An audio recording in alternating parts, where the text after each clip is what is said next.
கர்த்தருடைய பரிசுத்த நாமத்துல உங்கள் எல்லோரையும் இந்த மாலை வேளையில அன்போடு இந்த வருடத்தின் இறுதி மாதம் இந்த டிசம்பர் மாத தமிழ் ஆராதனைக்கு உங்களை அன்போடு வரவேற்கிறேன்.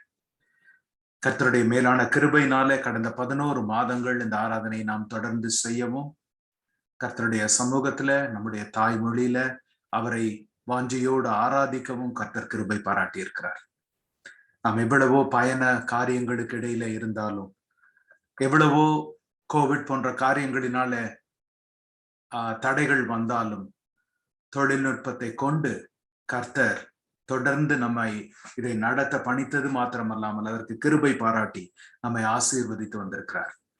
இந்த நாளில இந்த டிசம்பர் மாதம் கடைசி மாதம் இந்த 2021 நாம் முடிந்து போகிற இந்த வருடத்திற்கு நன்றி செலுத்துகிற, நன்றியோடு திரும்பி பார்க்கிற இந்த நாளில 2022 நோக்கி எதிர்நோக்கி காத்திருக்கிற ஒரு சூழ்நிலையில நாம் வந்திருக்கிறோம்.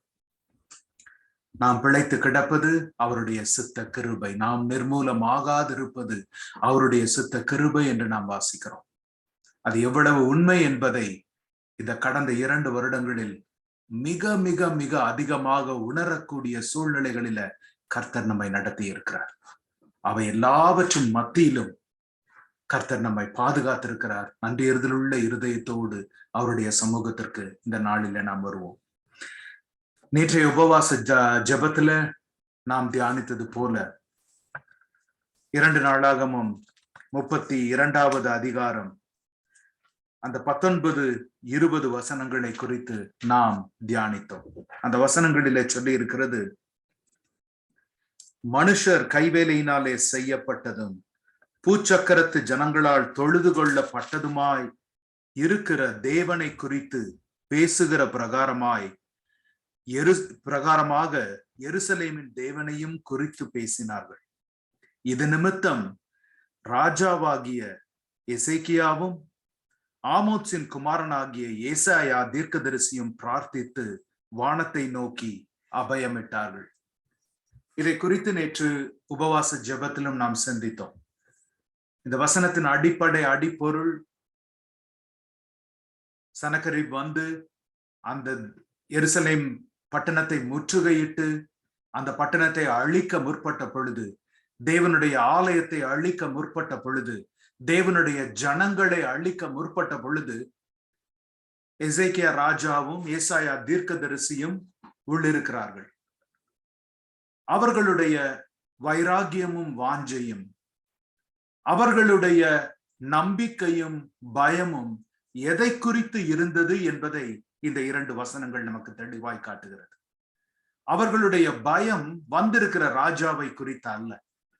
அவர்களுடைய பயம் அவனுக்கு இருக்கிற படை பலத்தை குறித்து அல்ல. அவர்களுடைய வைராகியம் அவன் எவ்வளவு பெரிய ராஜ்யங்களுக்கு சொந்தக்காரன், அவனால் நம்முடைய உயிரை எடுக்க முடியும், அவனால் இந்த பட்டணத்தை அழிக்க முடியும், அவனால் இந்த எருசலேம் தேவாலயத்தையும் தேவ ஜனங்களையும் அவனால் அழித்து போட முடியும் என்பதை குறித்து அவர்கள் வைராகியமோ வாஞ்சையோ பயமோ அல்ல. அவர்கள் வைராகியம் தேவனாகிய கர்த்தருடைய நாமத்தை இந்த உலகத்தின் கைவேலையான சிற்பங்களுக்கும் விக்கிரகங்களுக்கும் சிலைகளுக்கும் சமமாக அவன் பேசின அந்த எதிராய் நிற்கிற அந்த ராஜா பேசின அந்த காரியம் அவர்கள் இருதயத்தை கலங்க பண்ணுகிறது. அதனாலே அவர்கள் அபயமிட்டார்கள் என்று வேதம் சொல்லுகிறது. தெளிவாய் 20வது வசனத்திலே பார்த்தீர்கள் என்றால், இதன் நிமித்தம் அவன் எதிர் நாட்டின் ராஜா, முற்றுகையிட்டிருக்கிற ராஜா, இஸ்ரவேலின் தேவனை குறித்து, அந்த தேவனை இந்த உலகத்தின் விக்கிரகங்களுக்கும் கைவேலையினால் செய்யப்பட்ட தெய்வங்களுக்கும் ஒப்பாக அவன் பேசின காரியத்தை நோக்கி அவர்கள் அபயமிட்டார்கள். எங்கள் ஜீவனை காப்பாற்றுங்க, எங்க உயிரை காப்பாற்றுங்க என்று அவர்கள் அபயமிடவில்லை. இதுல எங்களுக்கு வெற்றியை கொடுங்க, நாங்க தோற்று போகிறதை போல நாங்கள் பயப்படுகிறோம் என்று அவர்கள் அபயமிடவில்லை.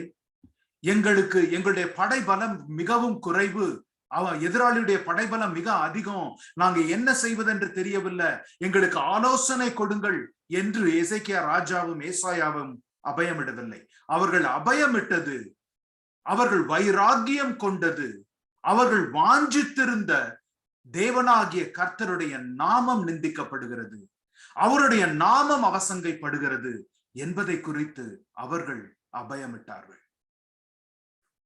சகோதரனே சகோதரி, இந்த நாளில எதை குறித்து நம்முடைய உள்ளம் அதிகமாய் வாஞ்சித்திருக்கிறது, வைராக்கியம் கொண்டிருக்கிறது, அபயமிடுகிறது? ஐயோ, இன்னொரு கோவிட் ஸ்ட்ரெயின் வந்துருமோ, அல்லது இன்னொரு பாதிப்பு ஏதாவது எனக்கு வந்துருமோ, அல்லது என் பிள்ளைகளுக்கு ஏதாவது ஆகிவிடுமோ, என் பெற்றோருக்கு ஏதாவது ஆகிவிடுமோ, அல்லது வேலையில என்ன நடக்குமோ, அல்லது வெளியில சோசியல் லைஃப்ல என்ன நடக்குமோ. சென்ற வருடத்துல எவ்வளவோ வயலன்ஸ் இந்த தேசத்துல நாம் கண்டோம். எதை குறித்து அவை எல்லாவற்றையும் குறித்து கவலைப்படுகிறதோ, அவை எல்லாவற்றிற்கும் நாம் ஆயத்தப்படுகிறதோ தவறல்ல. ஆனால் அவை எல்லாவற்றிற்கும் மிஞ்சின ஒரு காரியமாய் என் தேவனாகிய கர்த்தருடைய நாமத்தை நான் வாஞ்சிக்கிறேன். அந்த நாமத்திற்கு தகுதியுள்ளவனாய் ஒரு கிறிஸ்துவன் என்று அழைக்கப்படும் பொழுது, கிறிஸ்துவின் நாமத்தை நான் தரித்திருக்கும் பொழுது, அந்த நாமத்திற்கு பாத்திரம் உள்ளவனாய், அதற்கு எந்த ஒரு பங்கமும் வராதபடிக்கு ஒரு வாஞ்சையுள்ள மகனாய் மகளாய் நான் இந்த 2022 வருஷத்துல, வரப்போகிற அந்த வருஷத்துல அதற்காய் நான் ஆயத்தப்படுகிற இந்த வேளையில எனக்கு அப்படிப்பட்ட ஒரு வைராகியம் என் இருதயத்துல எழும்பணுமே என்பது இந்த நாளில நம்முடைய வாஞ்சையா இருக்கட்டும். இந்த நாளில அது நம்முடைய வாஞ்சையா இருக்கட்டும். பல நேரங்கள் இந்த உலகத்தின் சகல காரியங்களையும் மேற்கொள்ள தேவன் நமக்கு அதிகாரம் கொடுத்திருக்கிறார். ஆனால் அந்த அதிகாரத்தை நாம் சுதந்திரித்துக் கொள்ள வேண்டும் என்றால் அவை எல்லாவற்றிற்கும் மேலாய் நாம் அவரை நேசிக்க, வாஞ்சிக்க, அவருடைய கற்பனைகளை கைக்கொள்ள, அவருடைய வழிகளிலே நடக்க, அவருக்கு நாம் உண்மையும் உத்தமமுமா இருக்க ஊழியம் செய்ய நம்மை நாம் அர்ப்பணிக்க வேண்டும். எப்படி எசேக்கியா ராஜாவும் ஏசாயா தீர்க்கதரிசியும் தங்களுடைய சொந்த ஜீவனுக்கு மேலாய், சொந்த குடும்பங்களுக்கு மேலாய், சொந்த ஜனங்களுக்கு மேலாய், சொந்த பட்டணத்திற்கு மேலாய், எருசலேம் தேவ ஆலயத்திற்கு மேலாய் அந்த ஆலயத்தின் தேவனை அவர்கள் நாடினார்கள். அவரால் கூடும். இந்த வருடத்துல ஆரம்பத்துல ஒரு ஆங்கர் வேர்ட்ஸ், நங்கூர வசனம் நாம் ஆரம்பித்தோம். ஆங்கிலத்துல அழகாய் சொல்லி இருக்கிறது, do not be afraid, only believe. பயப்படாதே, விசுவாசம் உள்ளவனாய் இரு என்று தமிழில் எழுதி இருக்கிறது. ஆங்கிலத்துல தெளிவாய் சொல்லி இருக்கிறது, வெறும் விசுவாசம் உள்ளவனாய் மாத்திரம், விசுவாசம் உள்ளவனாய் அல்ல, விசுவாசம் உள்ளவனாய் மாத்திரம், only believe. இந்த நாளில இந்த தமிழ் ஆராதனைக்கு நாம் கூடி வந்திருக்கிற வேளையில நம்முடைய எண்ணங்கள், நோக்கங்கள், சிந்தைகள் எல்லாவற்றிலும் தேவன் மேலோங்கி நிற்கிறாரா? அவருடைய கிருபையும் அவருடைய இரக்கமும் அவருடைய அன்பும் நம்மில மேலோங்கி நிற்கிறதா? அவருடைய நாமத்திற்கும் அவருடைய வசனத்திற்கும் பாத்திரம் உள்ளவர்களாய் நாம் நடக்கிறோமா? ஒரு சுய பரிசோதனையின் மாதமா இந்த மாதத்தை நாம் கொண்டு நம்முடைய ஜெபங்கள், முயற்சிகள் எல்லாவற்றையும் இந்த புதிய வருடத்திற்காய் ஆயத்தம் பண்ணுகிற, சென்ற வருடத்தை போல இல்ல ஆண்டவரே, இதுவரை நான் ஆராதித்த விதமாய் அல்ல, இதுவரை உம்மை அறிந்து கொண்ட விதமாய் அல்ல, ஒரு புதிய விதத்துல, ஒரு புதிய வகையில உம்மை நான் அறிந்து கொள்ளணும் என்கிற வாஞ்சையோடு அவருடைய சமூகத்திற்கு வருவோமா?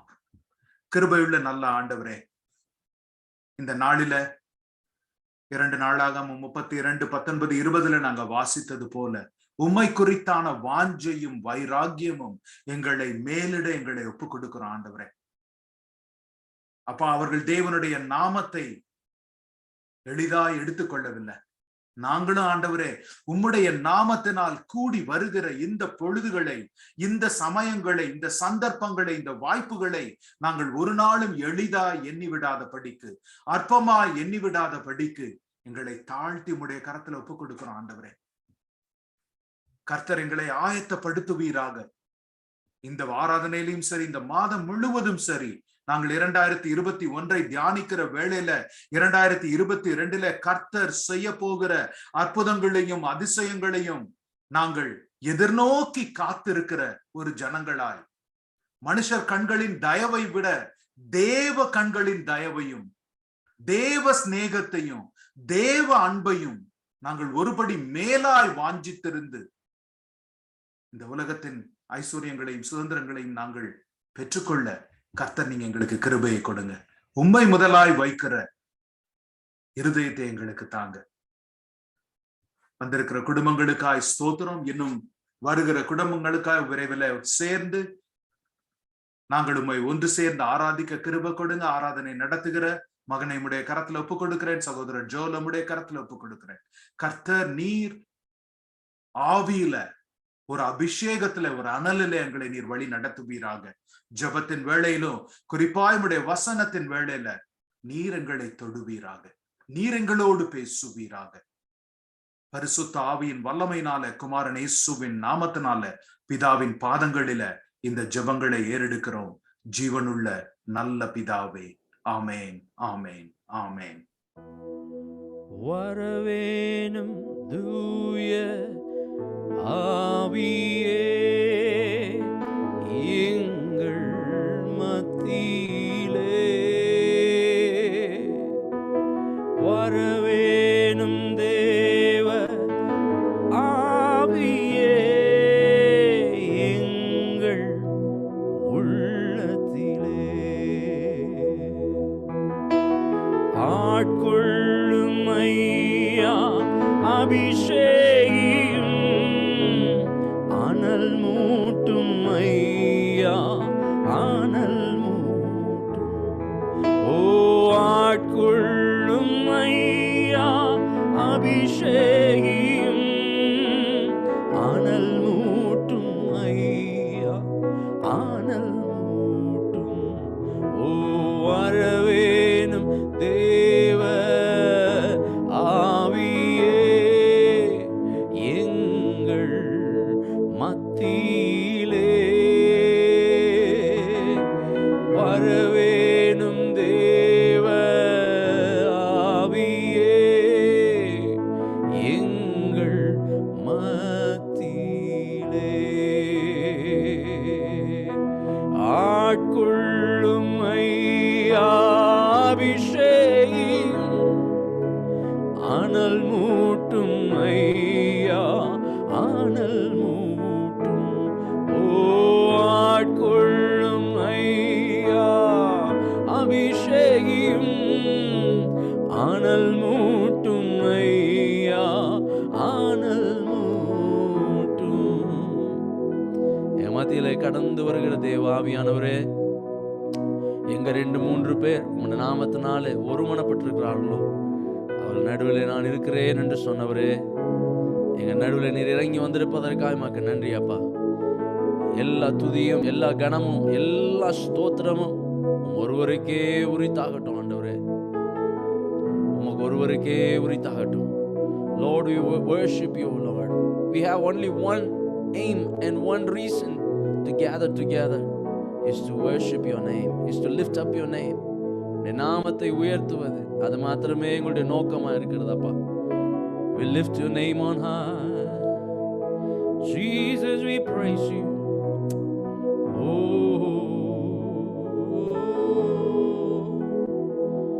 அவர் செய்த எல்லா நன்மைகளையும் நினைத்து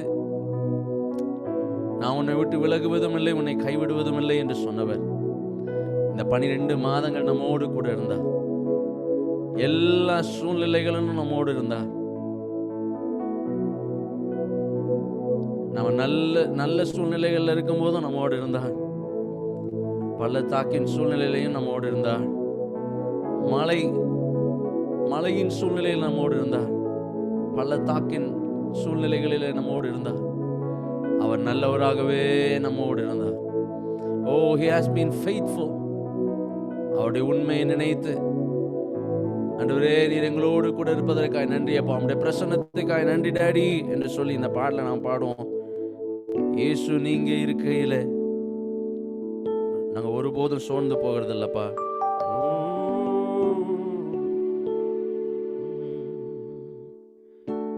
இயேசு நீங்க இருக்கையில நாங்க சோர்ந்து போவதில்லை. இயேசு நீங்க இருக்கையில நாங்க சோர்ந்து போவதில்லை.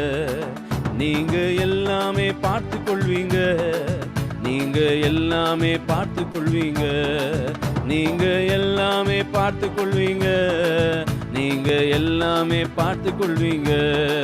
இயேசு நீங்க இருக்கையில நாங்க சோர்ந்து போவதில்லை. இயேசு நீங்க இருக்கையில நாங்க சோர்ந்து போவதில்லை. சமாதான காரணர் நீங்க தானே, சர்வ வல்லவரும் நீங்க தானே. சர்வதன காரணர் நீங்க தானே, சர்வ வல்லவரும் நீங்க தானே. இயேசு நீங்க இருக்கையில நாங்க சோர்ந்து போவதில்லை. இயேசு நீங்க இருக்கையில நாங்க சோர்ந்து போவதில்லை. அதிசய தேவன் நீங்க தானே, ஆலோசனை கர்த்தர் நீங்க தானே.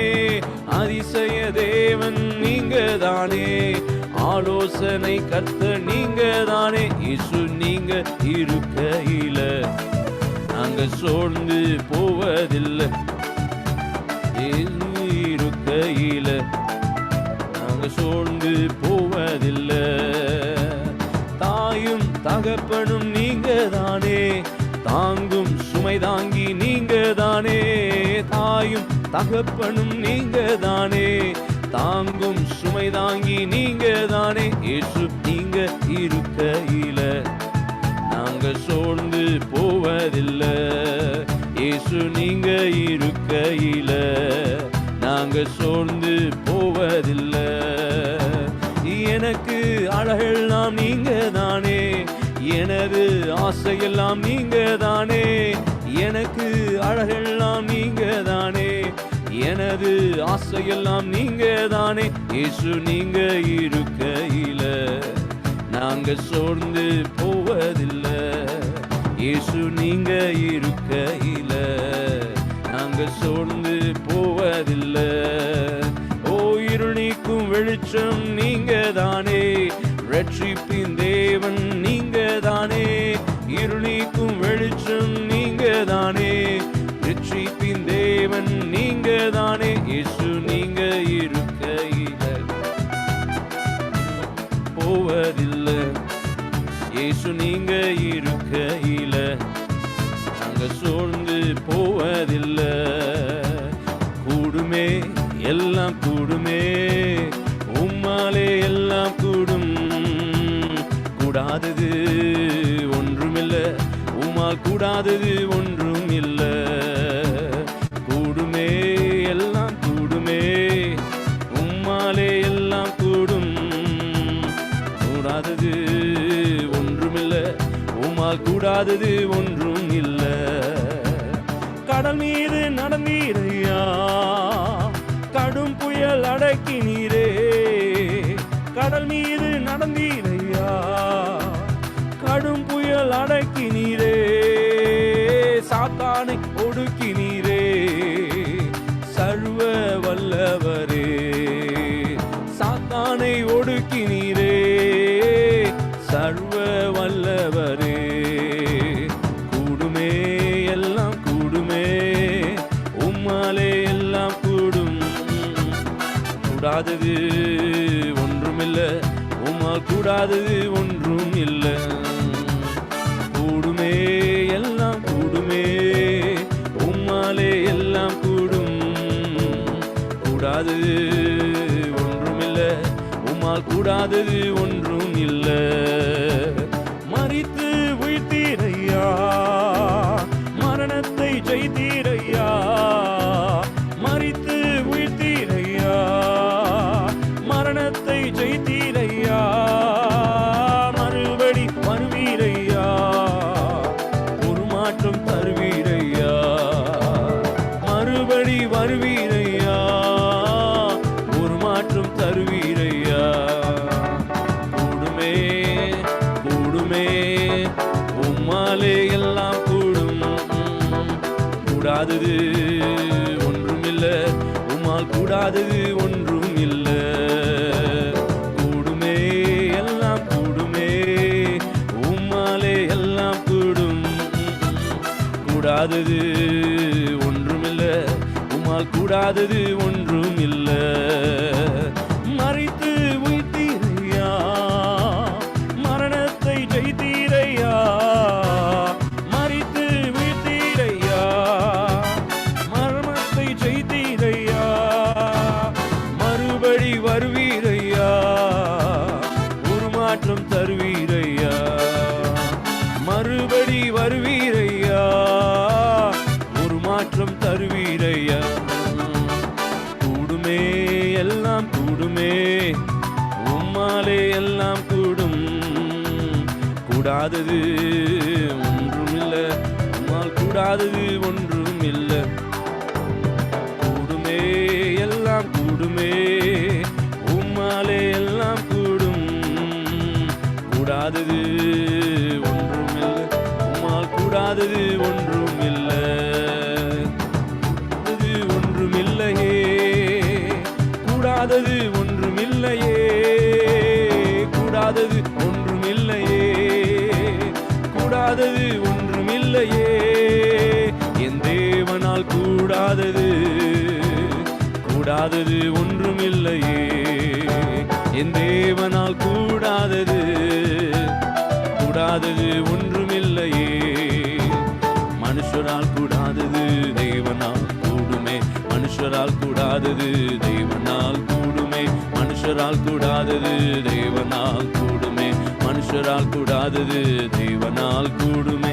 கடலின் மேல் நடந்தாரே, கடும் புயல் அதட்டினாரே. கடல் மீது நடந்தாரே, கடும் புயல் அதட்டினாரே. பாடையை தொட்டாரே, வாலிபன் பிழைத்தானே. பாடையை தொட்டாரே, வாலிபன் பிழைத்தானே. எல்லோரும் சேர்ந்து பாடுவோம். மனுஷரால் கூடாதது தேவனால், ஓ எஸ் லோர்ட். தேவனால் கூடுமே, மனுஷரால் கூடாதது தேவனால். மனுஷரால் கூடாதது தேவனால் கூடுமே, மனுஷரால் கூடாதது தேவனால். மனுஷரால் கூடாதது தேவனால் கூடுமே, மனுஷரால் கூடாதது தேவனால் கூடும். மனுஷரால் கூடாதது தேவனால் கூடுமே. கூடுமே எல்லாம் கூடுமே, உம்மாலே எல்லாம் கூடும். கூடாதது ஒன்றுமில்ல, உம்மால் கூடாதது ஒன்றுமில்ல. கூடுமே எல்லாம் கூடுமே, உம்மாலே எல்லாம் கூடும். கூடாதது ஒன்றுமில்ல, உம்மால் கூடாதது ஒன்றுமில்ல. கூடுமே எல்லாம் கூடுமே, உம்மாலே எல்லாம் கூடும். கூடாதது ஒன்றுமில்ல, உம்மால் கூடாதது ஒன்றுமில்ல. லாசருவே வா என்றாரே, மரித்தவன் பிழைத்தானே. லாசருவே வா என்றாரே, மரித்தவன் பிழைத்தானே. எழுந்திரு என்று சொன்னாரே, எவிரு மகள் பிழைத்தாளே. எழுந்திரு என்று சொன்னாரே, எவிரு மகள் பிழைத்தாளே.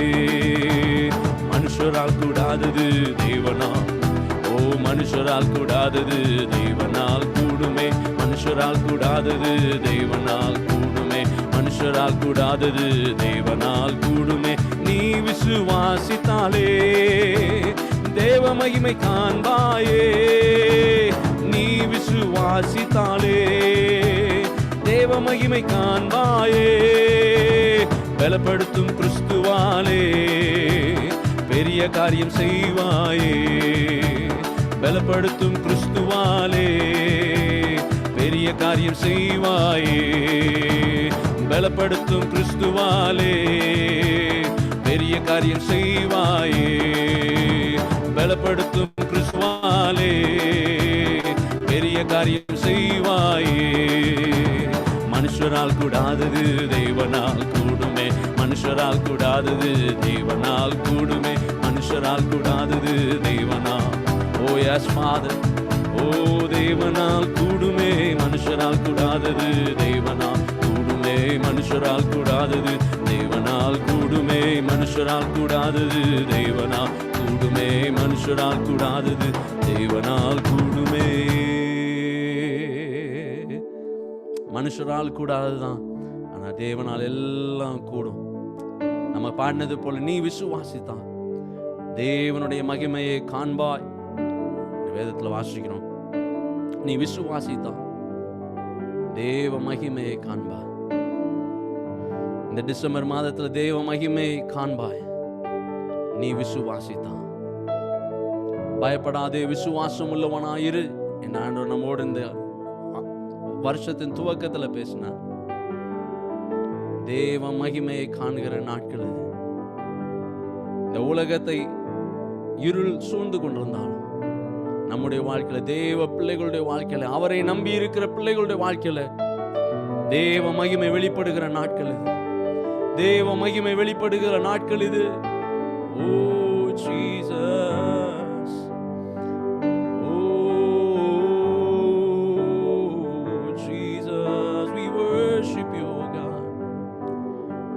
Oh, what a wonderful counselor you are. அதிசயமான ஆலோசனை தருகிற தேவன் அவர். அவருடைய நாமம் அதிசயம் என்பது. அவர் ஆலோசனை கர்த்தர். ஓ ஆலோசனை கர்த்தரே, ஓ we worship you.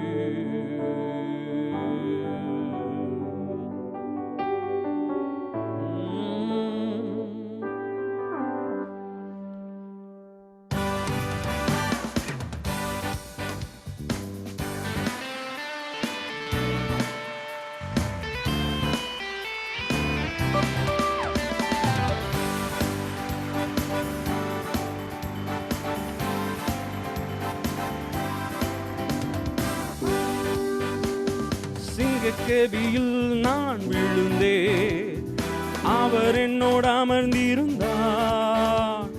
சுட்டெரிக்கும் அக்கினியில் நடந்தே, பனித்துளியா என்னுள் அமர்ந்தார்.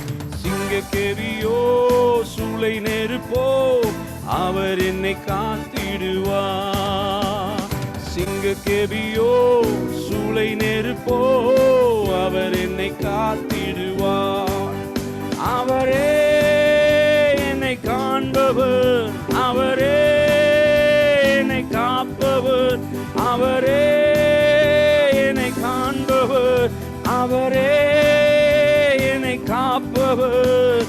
சிங்கக்கேபியோ சூளை நெருப்போ, அவர் என்னை காத்திடுவார். சிங்கக்கேபியோ சூளை நெருப்போ, அவர் என்னை காத்திடுவார். எதிரிகள் என்னை சுற்றி வந்தால், தேவ சேனைகள் கொண்டு என்னை காப்பாரே. எதிரிகள் என்னை சுற்றி வந்தாலும், தேவ சேனைகள் கொண்டு என்னை காப்பாரே. ஆவியினால் யுத்தம் வெல்வேனே, சாத்தானை சமுத்திரம் விழுங்குமே. ஆவியினால் யுத்தம் வெல்வேனே, சாத்தானை சமுத்திரம் விழுங்குமே. அவரே என்னை காண்பவர், அவரே என்னை காப்பவர், அவரே என்னை காண்பவர், அவரே என்னை காப்பவர். சிங்கக்கேபியோ சூளை நெருப்போ, அவர் என்னை காத்திடுவார். சிங்கக்கேபியோ சூளை நெருப்போ, அவர் என்னை காத்திடுவார். ராஜ்யம் எனக்குள்ளே வந்ததா, சூழ்ச்சிகள் என்னை ஒன்றும் செய்யாதே. ராஜ்யம் எனக்குள்ளே வந்ததா, சூழ்ச்சிகள் என்னை ஒன்றும் செய்யாதே. அற்புதம் எனக்காக செய்பவர், என்னை அதிசயமாய் வழி நடத்துவார்.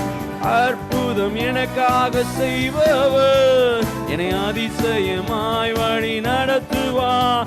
அவரே என்னை காண்பவர், அவரே என்னை காப்பவர். காண்பவர் அவரே, ஓ என்னை காண்பவர் அவரே, ஓ என்னை காப்பவர். சிங்கக்கேபியோ சூளை நெருப்போ அவர் என்னை காத்திடுவார்.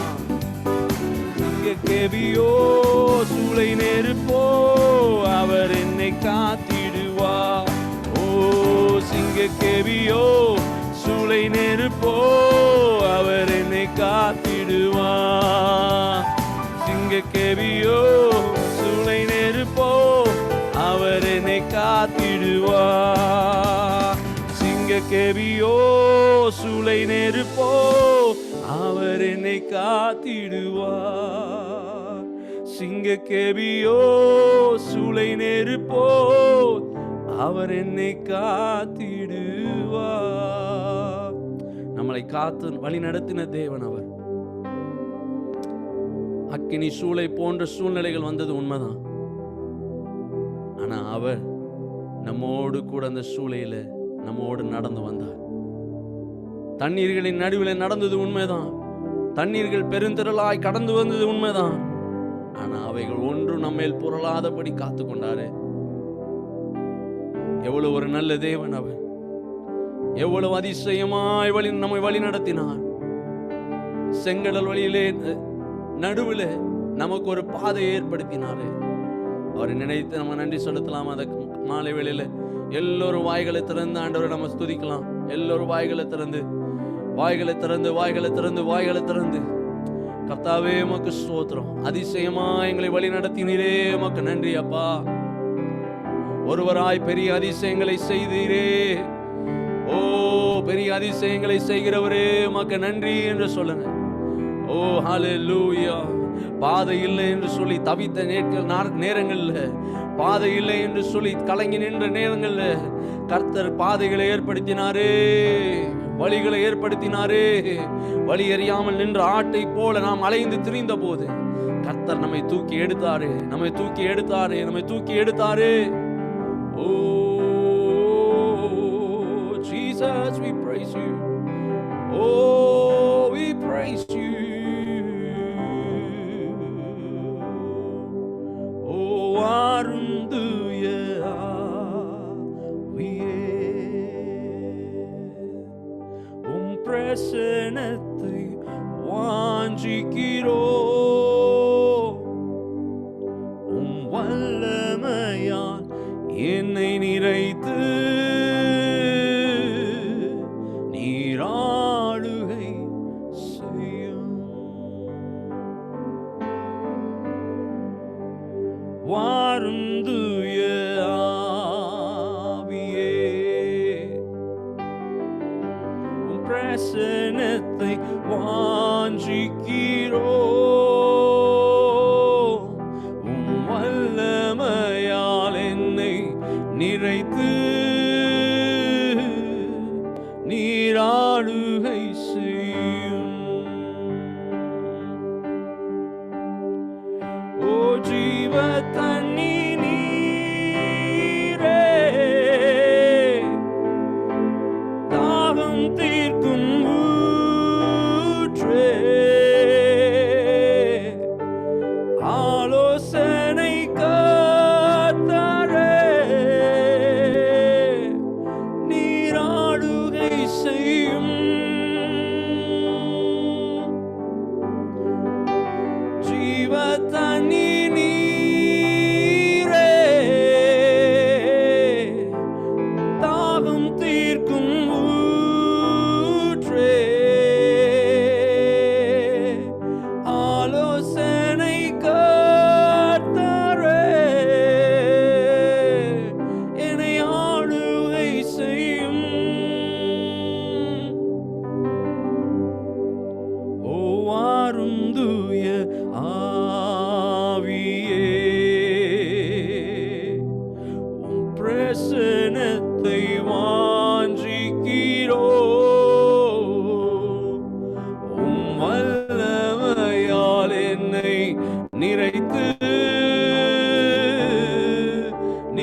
செய்யும்.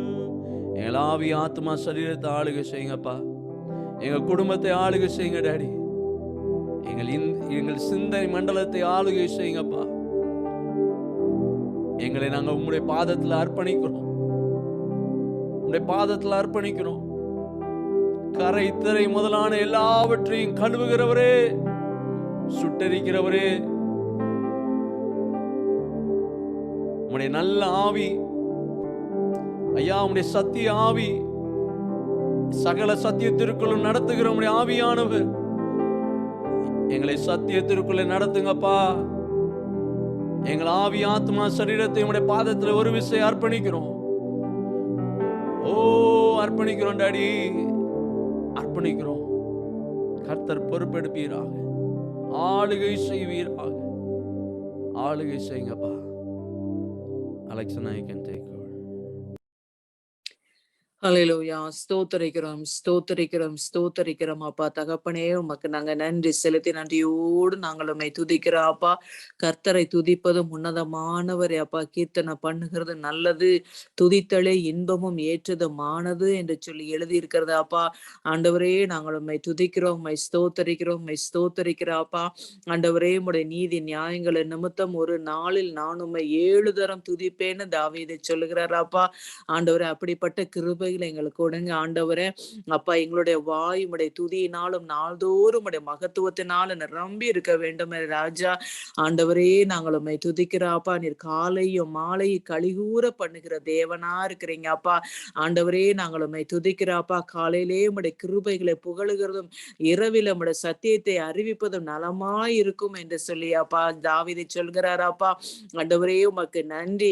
உம்மை நன்றியோடு நாங்கள் உம்மை துதிக்கிறோம், உம்மை ஸ்தோத்தரிக்கிறோம், ஸ்தோத்தரிக்கிறாப்பா. ஆண்டவரே, உமக்கு நாங்க நன்றி செலுத்துறோம் அப்பா. ஆண்டவரே கர்த்தாவே அப்பா, உம்முடைய சமூகத்துல பரிபூர்ண ஆனந்தம், உம்முடைய வலது பார்சத்துல நித்திய பேரின்பம் உண்டு ராஜா.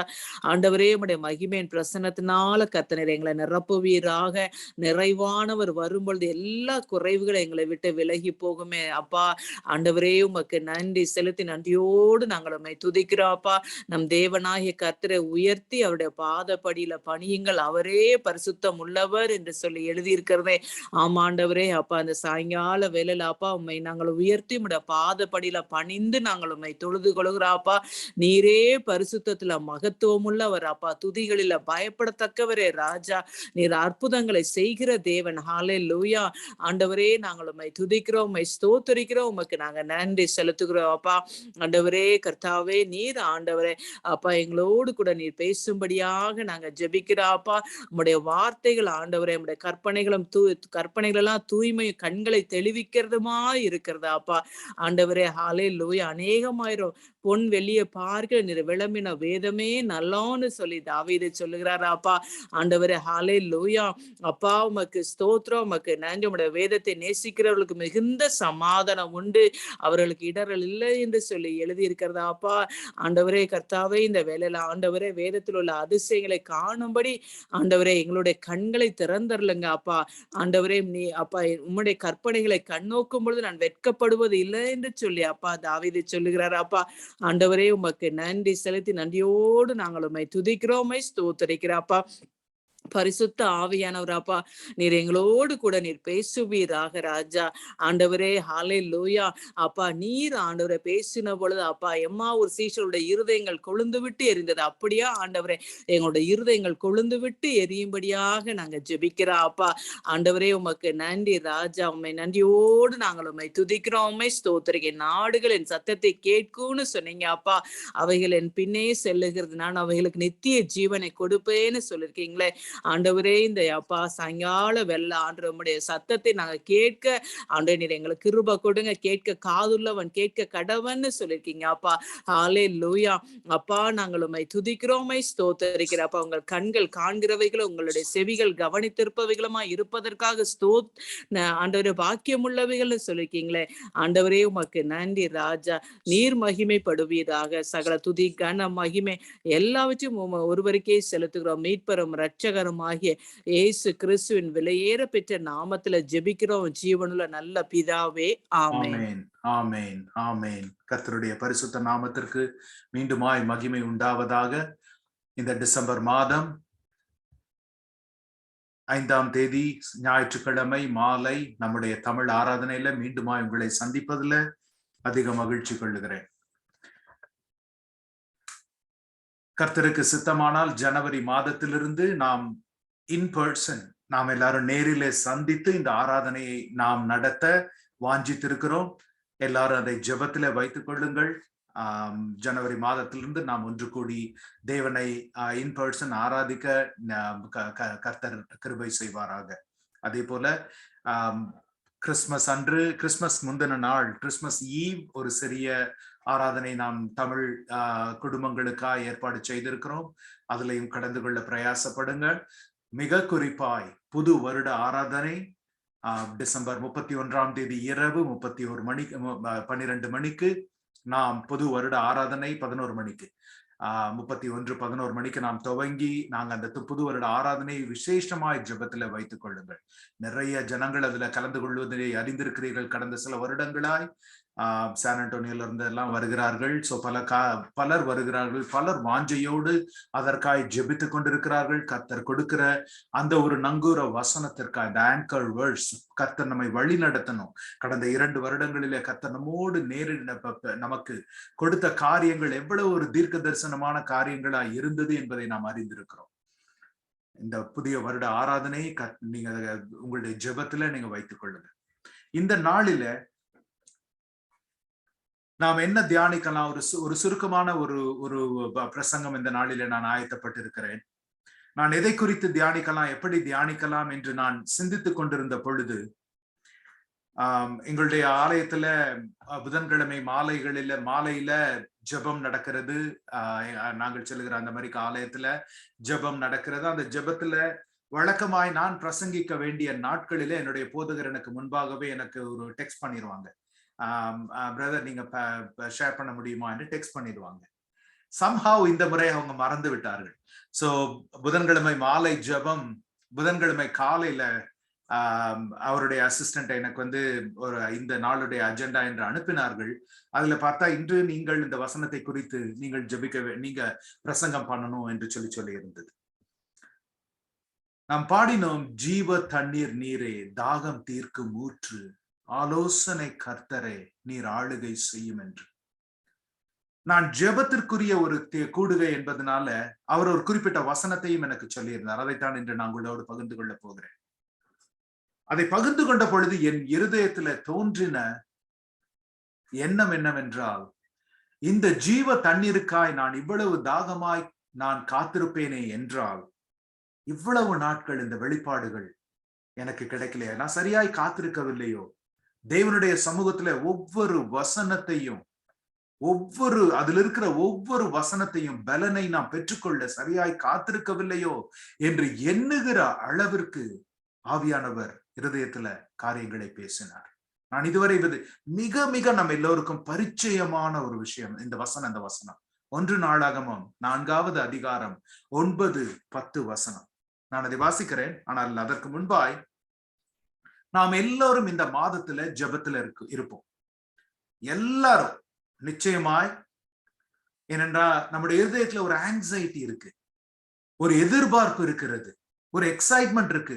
அதே நேரத்துல கொஞ்சம் நர்வஸாவும் இருக்கு. 2021 இப்படி இருந்தது, 2022 எப்படி இருக்க போகிறதோ, என்ன காரியங்கள் நிகழப் போகிறதோ, சம்பவிக்க போறதோ, இன்னும் 10 வேரியன்ட் வருமா, இந்த கோவிடுக்கு என்ன ஆகும், சோசியல் சிச்சுவேஷன் என்ன ஆகும், அரசியல் சூழ்நிலைகள் என்ன ஆகும், சகல காரியங்களை குறித்து. அதனால இந்த மாதத்துல நார்மலா அதிகமாய் நாம் ஜெபத்துல இருப்பது ஒரு சாதாரணமான விஷயம். புதிய வருடத்துல பொருளாதார காரியங்கள் எப்படி இருக்க போகிறது, மருத்துவ காரியங்கள், பிள்ளைகளின் காரியங்கள், வேலையின் காரியங்கள் எப்படி இருக்க போகிறது என்பதை குறித்து பல காரியங்கள். அதனுடைய அந்த எதிர்பார்ப்பு, அந்த ஆங்ஸைட்டி அதிகமாக தேவ பிள்ளைகள் தேவ சமூகத்துல ஜெபத்திற்கு செல்லுவது, தங்கள் முழந்தால் படியிட்டு தங்களை தாழ்த்துவது ஒரு நல்ல காரியம். இந்த நாளில என்னுடைய தியானம், நாம் தியானிக்க போகிற அந்த சில வசனங்கள், அதிலே நம்மை ஒருபடி மேலே கொண்டு செல்ல, அதிலே ஒருபடி மேலே நம்மை ஆயத்தப்படுத்த ஆவியானவர் கிருபை செய்வாராக. வாசிக்கிறேன், என்னோடு சேர்ந்து வாசியுங்கள். 1 நாளாகமம் 4வது அதிகாரம் 9-10 வசனங்கள். யாபேஸ் தன் சகோதரரை பார்க்கிலும் கனம் பெற்றவனாயிருந்தான். அவன் தாய் நான் துக்கத்தோட அவனை பெற்றேன் என்று சொல்லி அவனுக்கு யாபேஸ் என்று பெயரிட்டாள். 10வது வசனம். யாபேஸ் இஸ்ரவேலின் தேவனை நோக்கி, தேவரீர் என்னை ஆசீர்வதித்து என் எல்லையை பெரிதாக்கி உமது கரம் என்னோடு இருந்து தீங்கு என்னை துக்கப்படுத்தாதபடிக்கு அதற்கு என்னை விலக்கி காத்தருளும் என்று வேண்டிக் கொண்டான். அவன் வேண்டிக் கொண்டதை தேவன் அருளினார். ஒரு விஷயம் யோசிச்சு பாருங்க, நாம எல்லாரும் இவ்விதமா இருக்கிறதற்காய் நாம் வாஞ்சிக்கிறோம், ஸ்லாகிக்கிறோம் இல்லையா? ஒரு வசனத்துல ஜெபிக்கிறாரு, அடுத்த வசனம் சொல்லுது தேவன் அதே வசனம் 9வது வசனம் 10வது வசனத்துல ஜெபிக்கிறாரு, 10வது வசனத்தோட கடைசியில் என்ன சொல்லுது? தேவன் அவன் வேண்டிக் கொண்டதை அருளினார். நாம் எல்லாருக்கும் ஜெபம் அப்படி இருக்க வேண்டும் என்பதே வாஞ்சை இல்லையா? நாம் ஜெபிச்ச உடனே காரியங்கள் நடந்துடணும். வெண்டிங் மிஷின்ல போய் ஒரு குவார்டர் போட்டா எனக்கு ஒரு சோடா வந்தே ஆகணும். அது மாதிரி நான் ஒரு பிரேயர் உள்ள போட்டேன்னா எனக்கு அதுக்குடைய பதில் வந்துடணும், அதனுடைய வெற்றி எனக்கு கிடைத்திட நம்முடைய எண்ணங்கள். ஆனா பாருங்க, இந்த வசனங்கள்ல இருந்து நாம் ஆழமாய் தியானிக்கும் பொழுது நம்முடைய ஜெபம் எப்படிப்பட்டதா இருக்கிறது?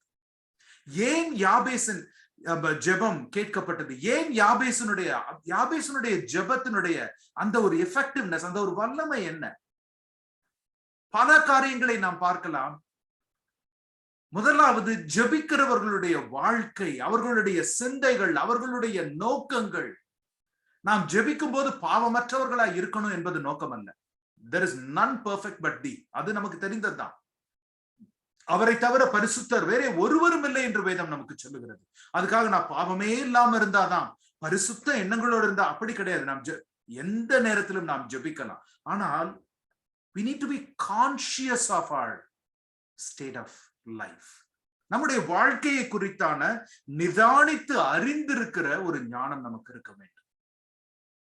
இரண்டாவது காரியம், எல்லாரும் ஜெபிக்கிறாங்க உலகத்துல. கிறிஸ்தவர்கள் மாத்திரமா ஜெபிக்கிறாங்க? உலகம் முழுவதும் எல்லாரும் ஜெபிக்கிறார்கள்.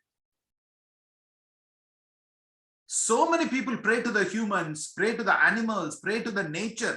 Atheist கூட nature ஜெபிக்கிறாங்க இல்லையா? They may not call it a prayer, they may call it something else. ஜெபிக்கிறவர்களை குறித்து பெரிதான காரியம் ஒன்றுமில்லை, அந்த ஜெபத்தை கேட்கிற தேவனை குறித்து பெரிதான காரியங்கள் உண்டு. அந்த ஒரு சிந்தையோடு நாம் வர வேண்டும். மூன்றாவது, எதற்காய் நாம் ஜெபிக்கிறோம்? பாருங்க, ஒரு விசை திருடர்கள் தாங்கள் திருடச் சொல்லுவதற்கு முன்பாய், திருட்டை தொழிலாய் கொண்ட ஜனங்கள் தாங்கள் திருடச் சொல்லுவதற்கு முன்பாய் கூடி ஆராதித்து ஜெபித்து பூஜைகள் பண்ணி அதுக்கப்புறம் திருட போறாங்களாம். நாம் எதற்காக ஜெபிக்கிறோம்? எல்லாரும் ஜெபிக்கிறாங்க. இன்னொன்று, அப்படி நாம் கேட்கிற காரியத்தை யாபேசுக்கு தேவன் அருளினது போல நமக்கு அருளி செய்வார் என்றால் அவருடைய நாமம் எப்படி மகிமைப்படும்? அவர் எப்படி கனம் பெறுவார்? யோசிக்கணும்.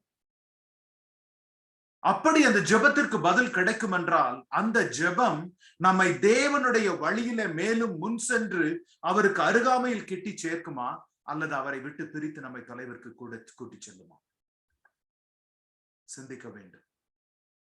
எல்லாவற்றுக்கும் மேலாய் முக்கியமான ஒரு காரியம், மிக மிக முக்கியமான ஒரு காரியம், அந்த ஜெபத்திற்கு பதில் உடனடியாய் வராமல் போனால் தேவன் ஒருவேளை காத்திரு என்று பதில் கொடுப்பார் என்றால், ஒருவேளை வானம் அடைபட்டதை போல நமக்கு தோன்றும் என்றால், நாம் அந்த நிலையிலும் தேவனை துதிப்போமா?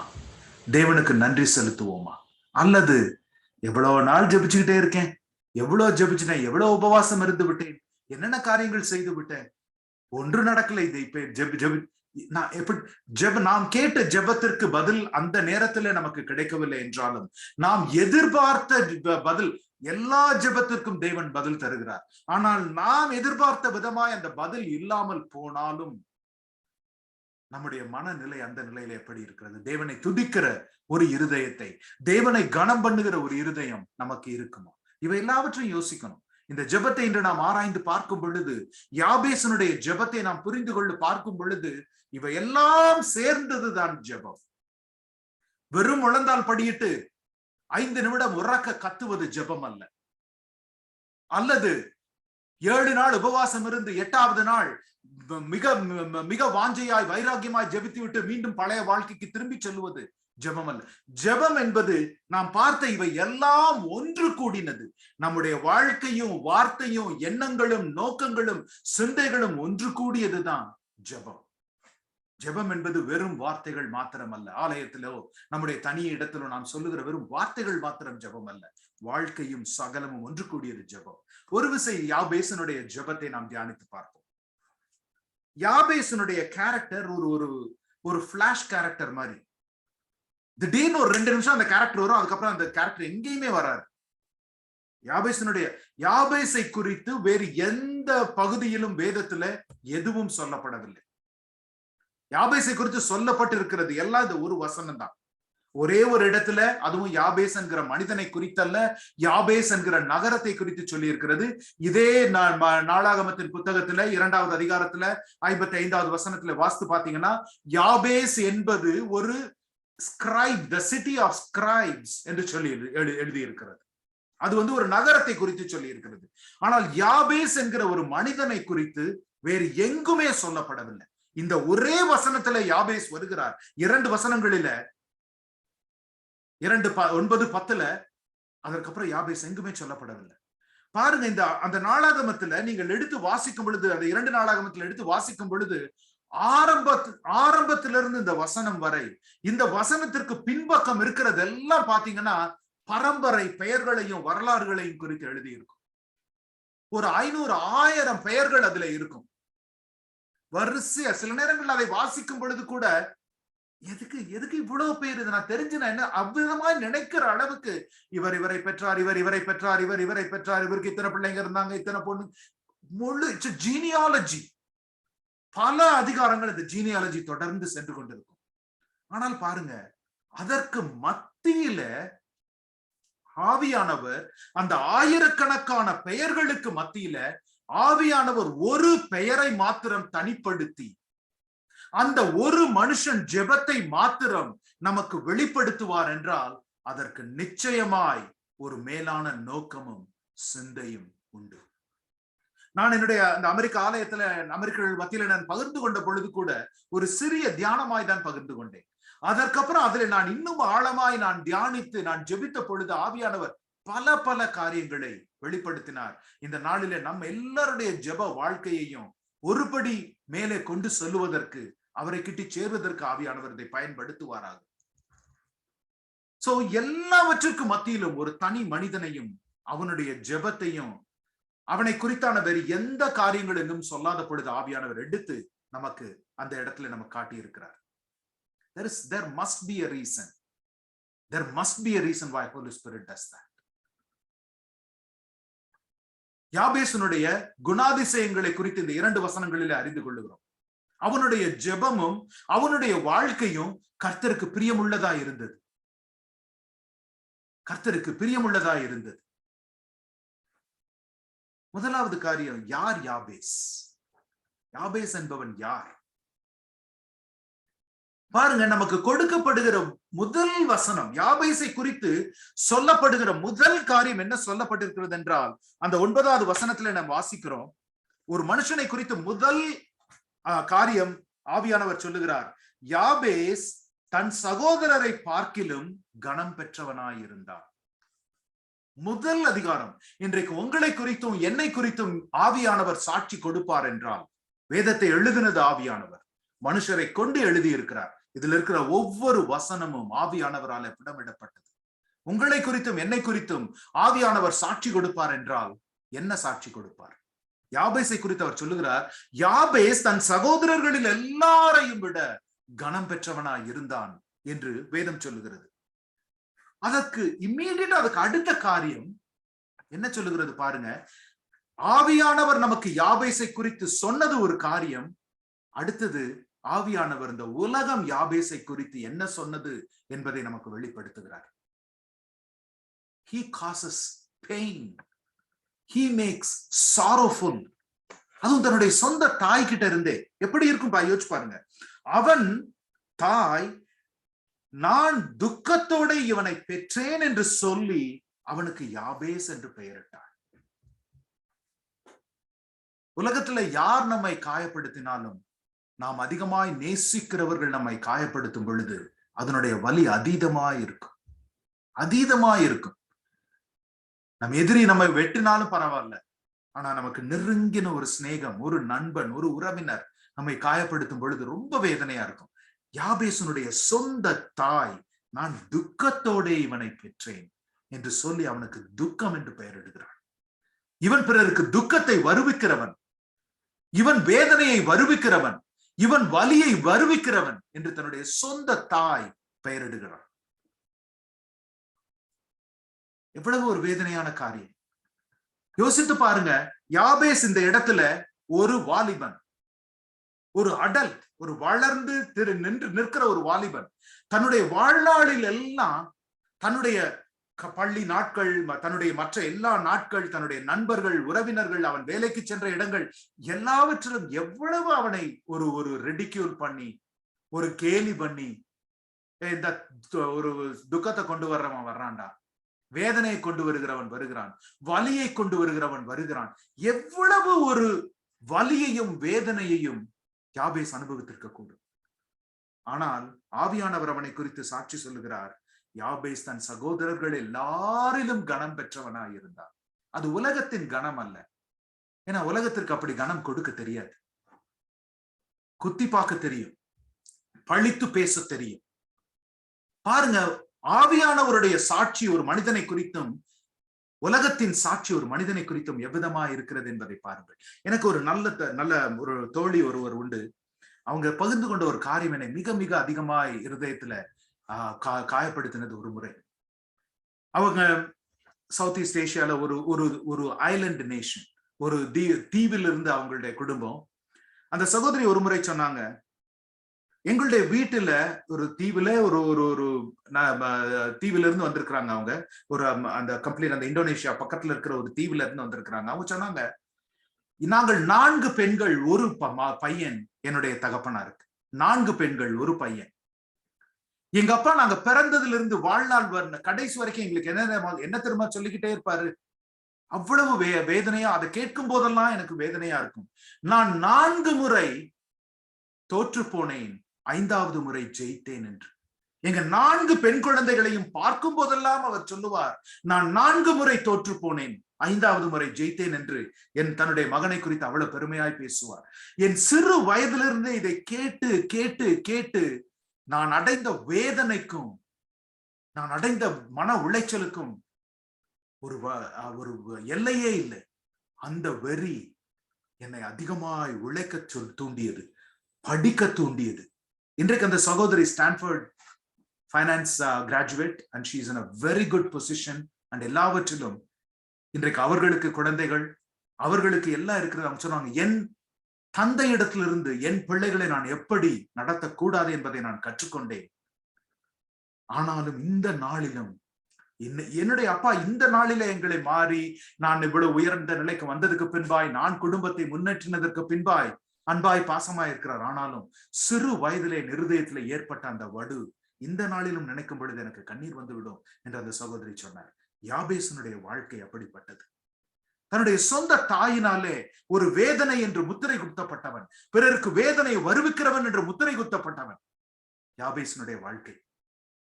ஆனா பாருங்க, தன்னை சுற்றியுள்ள அந்த கசப்பான சூழ்நிலைகள் எல்லாவற்றின் மத்தியிலும் தன்னை கேலி பேசுகிற, தன்னை வெறுத்து ஒதுக்குகிற, தன்னை முட்டாளாய் நினைக்கிற, தன்னை வேதனை உண்டாக்குகிறவனாய் நினைக்கிற அந்த கசப்பான சகல சூழ்நிலைகளுக்கு மத்தியில யாபேஸ் வந்தாலும் யாபேசுடைய இருதயத்தில் அந்த கசப்புணர்வு ஒரு துளி கூட இல்லை, ஒரு துளி கூட இல்லை.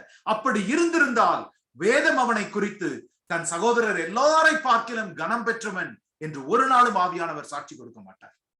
சகோதரனே, சகோதரியே, எந்த சூழ்நிலைகளை காரணம் காட்டி நண்பர்களோடோ, சொந்த சகோதர சகோதரிகளோடோ, பெற்றோரோடோ, பிள்ளைகளோடோ இல்ல உறவினர்களோடோ நாம் கசப்புணர்வு கொண்டிருக்கிறோம். யாபேசனுடைய வாழ்க்கையை பார்ப்போம். அந்த கசப்புணர்வோடு நாம் ஜெபித்திருப்போம் என்றால், நாம் ஜெபிப்போம் என்றால், இந்த நாளிலே ஆவியானவர் உங்களை குறித்தும் என்னை குறித்தும் எப்படி சாட்சி கொடுக்க முடியும்?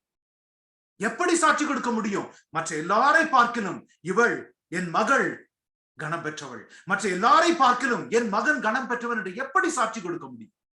ஆனால் யாபேசை குறித்து சுற்றி நின்ற கசப்புணர்வுகளுக்கு மத்தியிலும், தன்னை கீழாய் பார்த்த ஜனங்களுக்கு மத்தியிலும் ஆவியானவர் யாபேசை குறித்து சாட்சி சொல்லுகிறார். அவன் தன் சகோதரர் எல்லாரிலும் கனம் பெற்றவனாயிருந்தான். யோசிச்சு பாருங்க, இந்த கசப்புணர்வுக்கோ, இந்த மோசமான ஒரு சூழ்நிலைக்கோ, இந்த ஒரு கேலி பேச்சுகளுக்கோ ஆளாகாத சகோதரர்கள் எவரை குறித்தும் ஆவியானவர் சாட்சி கொடுக்கல. அவங்க யாரை குறித்து ஒரு பேச்சே கிடையாது. ஆனால் இந்த உலகம் வெறுத்து தள்ளின, இந்த உலகம் முத்திரை குத்தின, இந்த உலகம் வேதனை என்று சொன்ன ஒரு மகனை குறித்து ஆவியானவர் சொல்லுகிறார், அவன் கனம் பெற்றவன், அவன் கனம் பெற்றவன். இன்று யாருடைய ஒரு அங்கீகாரத்திற்காய் நீங்களும் நானும் காத்திருக்கிறோம்? ஒரு விஷயம் யோசித்து பாருங்க. தேவனுடைய அங்கீகாரம் நம்மிடத்துல இருக்குமானால் உலகம் நமக்கு சாட்சி கொடுக்கும். அவன் சகோதரர் ஒருவேளை பேசி இருக்கக்கூடும், இவ்வளவு இவனை நம்ம பேசுறோமே, அவன் பதில் பேச மாட்டேங்கிறானே, அவன் அந்த கேவலமாய் நாம் பேசுகிற விதத்துல அவன் பேசவில்லையே, அவனிடத்துல ஒரு வித்தியாசம் இருக்கிறதே, யோசித்திருக்க கூடும். வேதம் நமக்கு சொல்லவில்லை என்றாலும் பாருங்க, அந்த சூழ்நிலைகளிலே இருக்கும் பொழுதுதான் ஆவியானவர் நம்மை பார்க்கிறார். நாம் யாரை கனம் பண்ண நினைக்கிறோம், யாரை கனம் பண்ண நினைக்கிறோம் என்று ஆவியானவர் நம்மை குறித்து பார்க்கிறார். ஏன்னா நாம் நினைத்த காரியங்கள் எல்லாம் நடந்து கொண்டிருக்கும் பொழுது, நாம் ஜெபித்த காரியங்கள் எல்லாம் ஜெபித்த விதத்துல நிறைவேறும் பொழுது, நம்முடைய வாழ்க்கை அமைதியாய் சமாதானமாய் இருக்கும் பொழுது, நாம் எல்லாருமே கனம் பெற்றவர்களா தான் இருக்கோம் இல்லையா? எல்லாமே நாம நினைத்த விதத்திலே, நம்முடைய திட்டங்களிலே, நம்முடைய நோக்கங்களிலே, நம்முடைய சிந்தைகளிலே நடந்து போகும் என்றால், நாம் எல்லாரும் ஆலயத்துல பார்த்து யாரையாவது பார்த்து ஆலயத்துல எவ்வளவு மோசமா அப்படி சொல்றோமா? எல்லாரும் பக்தியா தான் இருப்பாங்க, எல்லாரும் நல்லா ஜெபிப்பாங்க, நல்லா பாடுவாங்க, நல்லா ஆராதிப்பாங்க. அதை குறித்தல்ல, ஆவியானவர் நம்மை உற்று நோக்குகிறது.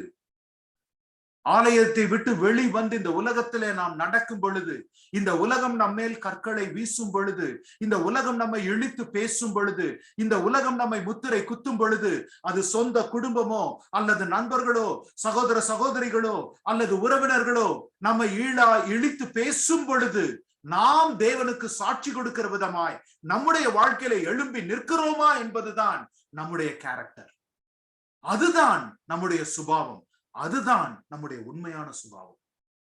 அப்படி இல்லைன்னா, வேதம் வாசிக்கிறப்ப எல்லாரும் நல்ல சுபாவத்துலதான் இருப்பாங்க, ஜெபிக்கிறப்ப எல்லாரும் நல்ல சுபாவத்துலதான் இருப்பாங்க, ஆலயத்துல இருக்கப்ப எல்லாரும் நல்ல சுபாவத்துலதான் இருப்பாங்க, ஜெப கூட்டத்திற்கு வரும் பொழுது நல்ல சுபாவத்துலதான் இருப்பாங்க, ஆராதனைக்கு வரும் பொழுது நல்ல சுபாவத்துல. ஆனால் இவை எல்லாவற்றையும் தாண்டி நீங்கள் வெளியில நிற்கும் பொழுது, உங்கள் குடும்பத்திலும் உங்கள் வேலையிலும் உங்களுடைய உலக வாழ்க்கையிலும் தேவனுக்கு சாட்சி கொடுக்கிற விதமாய், அவரை நாம் கனம் பண்ணுகிற விதமாய் நடக்கும் பொழுது, அதை நாம் சிந்தையில மேல் வைக்கும் பொழுது, ஆவியானவர் நம்மை கனம் பண்ணுவார். ஆவியானவர் நம்மை கனம் பண்ணுவார். இன்றைக்கு பாருங்க, இதை குறித்து நான் தியானித்து, இதை குறித்து நான் ஜெபித்திருக்கும் பொழுது, கொரிந்தியரிலிருந்து தெசலோனிக்கேயர்ல இருந்து ஒரு அருமையான வசனத்தை என்னுடைய போதகர் இன்று காலையில செய்தியில சொன்னார். நாம் இயேசுவை கனம் பண்ணும் பொழுது அவர் நம்மை கனம் பண்ணுவார். 1 தெசலோனிக்கேயர் 1வது அதிகாரம் என்று நினைக்கிறேன், 1வது அதிகாரத்துல ஒரு வசனம் இருக்கிறது. அதனால இந்த இடத்துலயும் நாம் பார்க்கும் பொழுது, ஆவியானவர் அந்த சூழ்நிலைகளிலே நம்முடைய பேச்சு எப்படி இருக்கிறது, பிறர் இழித்து பேசும் பொழுது நம்முடைய பதில் எப்படி இருக்கிறது, பிறர் நம்மை முத்திரை கொடுத்தும் பொழுது நம்முடைய நடத்தைகள் எப்படி இருக்கிறது, பிறரை குறித்து நாம் பேசும் பொழுது அது ஒரு கனமுள்ள விதமாய் இருக்கிறதா, கனவீனமாய் இருக்கிறதா, ஆவியானவர் பார்க்கிறார். முதலாவது காரியம், யாபேஸ் யார் என்று நாம் அறிந்து கொள்கிறோம். 2 வசனங்கள் தான். வசனம் எப்பொழுதுமே நம்முடைய செய்தியை நடத்தி செல்லுமானால் நாம் அதீதமாய் அதிலிருந்து கற்றுக்கொள்வோம். ஆனா இன்றைக்கு பிரசங்கங்கள் எப்படி ஆயிடுச்சுன்னா, நம்முடைய செய்தியை நாம் ஆயத்தப்படுத்தி கொண்டு அதற்கு ஒரு 10 வசனங்களை எடுத்து நம்ம அதை ஒட்டி ஒரு மெசேஜை கொண்டு வந்து அப்படி இருக்கு. அப்படி இல்லை. நாம் ஆவியானவரிடத்துல காத்திருப்போமே ஆகில் வசனம் செய்தியை முன்னிறுத்தி செல்லும். 2 வசனங்களில, அதுலயும் ஒரு வசனம் ஜெபம். அதற்கு முந்தி இருக்கிற ஒரு வசனத்துல ஆவியானவர் யாபேசின் ஒரு கேரக்டர், அவனுடைய சுபாவத்தை குறித்து எவ்வளவு அழகாய் சொல்லி இருக்கிறார். இரண்டாவது காரியம் யாபேசை குறித்து, யாபேஸ் ஆசீர்வாதங்களை விட அந்த ஆசீர்வாதங்களை தருகிற தேவனை அதிகமாய் அறிந்திருந்தார். நாம் எல்லாரும் ஆசீர்வாதங்களுக்காய் ஜெபிக்கிறோம். We all pray for the blessings of the Lord. Jabez knew the blesser more than the blessings. இவ்வளவு கசப்பான சூழ்நிலைகளும் யாபேசை தேவனுக்கு அருகாமையில கிட்டி சேர்த்ததை தவிர தேவனை விட்டு விலக்கி கொண்டு போல. நான் ஜெபிக்காததா, நான் எவ்வளவு நல்லவனா இருக்கிறேன், எவ்வளவு ஜெபிக்கிறேன், எவ்வளவு உபவாசம் இருக்கிறேன், ஆலயங்களுக்கு எவ்வளவு கொடுக்கிறேன், பிறர் மேல் எவ்வளவு சிநேகமா இருக்கிறேன், உலகம் எனக்கு கொடுத்ததெல்லாம் கசப்பு தான், வேதனை தான், வருத்தம் தான், என் தேவன் ஜெபத்தை கேட்கிறார்னா என் வாழ்க்கை ஏன் இப்படி இருக்கிறது என்று கசந்து போய் தேவனை விட்டு யாபேஸ் ஓடிவிடவில்லை. இந்த உலகம் அவனை காயப்படுத்த காயப்படுத்த காயப்படுத்த அந்த காயங்கள் தேவனுக்கு அருகாமையில யாபேசை கொண்டு போய் சேர்த்தது.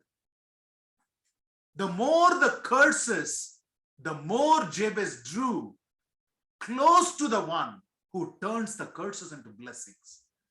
இந்த உலகம் யாபேசை சபிக்க சபிக்க சபிக்க அவன் இன்னும் அதிகமாய் தன்னுடைய சாபங்களை ஆசீர்வாதங்களாய் மாற்றி போடுகிற தேவனுக்கு நெருங்கி நெருங்கி நெருங்கி கிட்ட சேர்ந்தான். இவ்வளவு ஒரு அருமையான காரியம். அப்படி இல்லை என்றால் அவன் ஒரு கணம் பெற்ற மனிதனாய் இருந்திருக்க முடியாது. அப்படி இல்லை என்றால் தேவன் அவனுடைய பதிலுக்கு கேட்ட மாத்திரத்திலே பதில் கொடுத்திருக்க மாட்டார். யாபேஸ் தேவனை அறிந்த விதமாய் நீங்களும் நானும் அறிந்திருக்கிறோமா நம்முடைய வாழ்க்கையில? இல்ல உலகத்தோட சண்டை போடுகிறதுல நாம் ரொம்ப பிஸியா இருக்கோமா? அண்ணன் அதை பண்ணிட்டாரு, தம்பி இதை பண்ணிட்டாங்க, தங்கச்சி இதை பண்ணிட்டாங்க, அக்கா அதை பண்ணிட்டாங்க, சொந்தக்காரங்க இதை பண்ணிட்டாங்க, நாம் அந்த உலகத்தோடு சண்டை போடுகிறதுல, நண்பர்கள், உற்றார், உறவினர், அதுல ரொம்ப பிஸியா இருக்குமா? அல்லது யுத்தங்களை எனக்காய் மேலிடுகிற என் தேவனிடத்துல நான் நம்பிக்கையா இருப்பேன், நான் அவரை கிட்டி சேருவேன், அவர் எனக்கு சாட்சி கொடுப்பார் என்று யாபேசை போல இன்னும் அதிகமாய் நெருங்கி செல்லுவோமா? ஏன் தெரியுமா? இந்த பிரேயர் ஒரு பேனிக் பட்டன் பிரேயர் இல்ல. யாபேசுடைய ஜெபம், ஐயோ என்னமோ நடந்துருச்சு ஆண்டவரே, எனக்கு உடனே வேணும் ஆண்டவரே, அப்படி இல்ல. ஒரு 11th hourல சரி எதுக்கு ஒரு பிரேயரை போட்டு வைப்போம், இது என்ன காசா பணமா, அவ்விதமா எண்ணி ஜெபிக்கிற ஜெபம் அல்ல. இது ஒரு சடன் அவுட்பர்ஸ்ட், அந்த மாதிரி பிரேயர் இல்ல. இந்த ஜெபத்திலிருந்து நாம் அறிந்து கொள்ளுவது கான்ஷியஸ் பிராக்டிஸ். யாபேஸ் ஒரு ஜெபிக்கிற மனுஷனா இருந்தான். இல்லனா இவ்வளவு வல்லமையான ஜெபம், அதை குறித்து பார்ப்போம், இவ்வளவு இன்ஸ்டன்டா வராது ஒரு மனிதனிடத்துல இருந்து. நம்முடைய நன்மையான நாட்களில தேவனை தேடாமல் போனோம் என்றால், நம் நன்மையான நாட்களில ஜெபிக்காமல் போனோம் என்றால், நம்முடைய இக்கட்டு நாட்களில மிக மிக கடினம், மிக மிக கடினம். யாபேசுடைய ஜெபத்துல அதை நாம் பார்க்கிறோம். நம் வாழ்க்கையில அண்ணாளுடைய ஜெபத்தை எடுத்து பாருங்க. அண்ணாளுடைய ஜெபத்தை ஒரு விசை சிந்தித்து பாருங்கள். பாருங்க, 1 சாமுவேல் 1:6-8 வரைக்கும் வசனம் சொல்லுகிறது, கர்த்தர் அவள் கர்ப்பத்தை அடைத்தபடியினால அவளுடைய சக்களத்தி அவள் துக்கப்படும்படியாய் அவளை மிகவும் விசனப்படுத்துவாள்.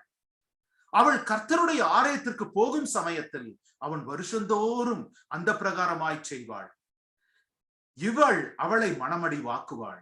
அப்பொழுது அவள் சாப்பிடாமல் அழுது கொண்டிருப்பாள். ஒரு நாள், ஒரு வாரம், ஒரு மாதம் அல்ல, வருடம் வருடம் வருடம் வருடம், மீண்டும் மீண்டும். எப்படி யாபேஸ் அத்தனை வருடங்கள் அந்த வேதனையை சகித்து வந்தானோ, அன்னாள் அத்தனை வருடங்கள் தன்னுடைய சக்களத்தினால அவள் வேதனைப்பட்டு இருக்கிறாள். புருஷன் எல்கானா சொல்லுகிறான் 8வது வசனத்துல, ஏன் அழுகிற, ஏன் சாப்பிடாம இருக்க, ஏன் சஞ்சலப்படுற, 10 குமாரரை பார்க்கிலும் நான் உனக்கு அதிகம் அல்லவா என்று கேட்கிறான். பாருங்க, அன்னாளுடைய கணவன் 10 குமாரரை பார்க்கிலும் மேலானவனாய் அன்புள்ளவனாய் அன்னாளுக்கு இருந்தான். அதிகமான பங்கை அன்னாளுக்கு. ஆனாலும் அந்த வேதனைகள் எல்லாம் அன்னாளை எங்கு அனுப்பியது? பெனினாவுடைய வேதனைகள் அன்னாளை எங்கு துரத்தினது? தேவனுடைய சமூகத்திற்கு. நம்முடைய வாழ்க்கையில நம்மை பாராட்டுகிற, நம்மை நேசிக்கிற, நம்மை அன்பு செய்கிற, நம்மை உற்சாகப்படுத்துகிற பலர் இருக்கக்கூடும். பலர் நம்மை தேவனை கிட்டி கொண்டு வரக்கூடும். ஆனால் பிரியமானவர்களே, நாம் எல்லாருடைய வாழ்க்கையிலும் யாபேசனுடைய தாயை போல மனுஷர்கள் உண்டு. அன்னாளுக்கு ஒரு பெனினாவை போல மனுஷர்கள் உண்டு. அவர்கள் நம்மை தேவனை கிட்டி சேர்க்கிறார்களா? அல்லது நம்மை பாராட்டுகிறவர்கள், நமக்கு ஒத்து பேசுகிறவர்கள், ஒத்த கருத்துடையவர்கள், இவர்கள் மாத்திரம் நம்மை தேவனிடத்துல, ஆனா மற்ற நேரங்கள்ல நான் தேவனை விட்டு விலகி நான் வேறு விதமாய் நடந்து கொள்ளுகிறேன் என்று நம்முடைய வாழ்க்கை இருக்கிறதா? யாபேசுடைய வாழ்க்கையில, அன்னாளுடைய வாழ்க்கையில நாம் பார்க்கிறோம், இந்த உலகத்தின் கசப்புகள், ஏமாற்றங்கள், வேதனைகள், வலிகள் அவர்களை தேவனுக்கு அருகாமையில கிட்டி சேர்த்தது. இன்று உங்களுடைய வாழ்க்கையில அப்படி ஒரு மனுஷர், அப்படி ஒரு மனுஷி இருக்கிறார்களா? தேவன் பரிசுத்த ஆவியானவர் ஒரு நோக்கத்தோடு அவர்களை வைத்திருக்கிறார். பெனினா இருந்ததற்கு ஒரு காரணம் உண்டு. யாபேசின் தாய் அபதமாய் அவனை பெயர் வைத்ததற்கு ஒரு காரணம் உண்டு. ஏன் தெரியுமா? ஆவியானவரே சாட்சி கொடுக்கும்படிக்காய். இன்று உங்களுக்கும் எனக்கும் அந்த ஆவியானவருடைய சாட்சி வேண்டும் என்றால், சாபங்களை ஆசீர்வாதமாய் மாற்றி போடுகிற தேவனுடைய சாட்சி நமக்கு வேண்டும் என்றால், அந்த பெனினாவோடு இருக்கிற நாட்களில, இந்த உலகத்தின் கசப்பில் இருக்கிற நாட்களில நாம் தேவனை இன்னும் அதிகமாய் தேடும் பொழுது, மனுஷரோடு போராடி, மனுஷரோடு சஞ்சலப்பட்டு, மனுஷரோடு வேதனைப்பட்டு என் நாட்களை நான் வீணடிக்க மாட்டேன். என் தேவனுடைய சமூகத்துல நான் பிரசன்னமாவே. கோராவின் புத்திரர்கள் சொன்னது போல, வேறிடத்தில் 1000 நாள் வாழ்வதை விட உம்மிடத்துல ஒரு நாள் மேலானது ஆண்டவரே என்று சொல்லி நாம் அவருடைய சமூகத்துல வருவோமா? அவருடைய சமூகத்துல வருவோமா? யாபேஸ் அந்த தேவனை அறிந்திருந்தபடியினால, வாஞ்சையோடு அந்த தேவனை நெருங்கினபடியினால, யாபேசும் அன்னாளும் தங்களுடைய நேரத்தை இந்த உலகத்தோடு போராடி வீணடிக்கவில்லை. தேவனோடு நெருங்க அந்த நாட்களை பயன்படுத்தி கொண்டார்கள். நீங்களும் நானும் எப்படி இருக்கிறோம்?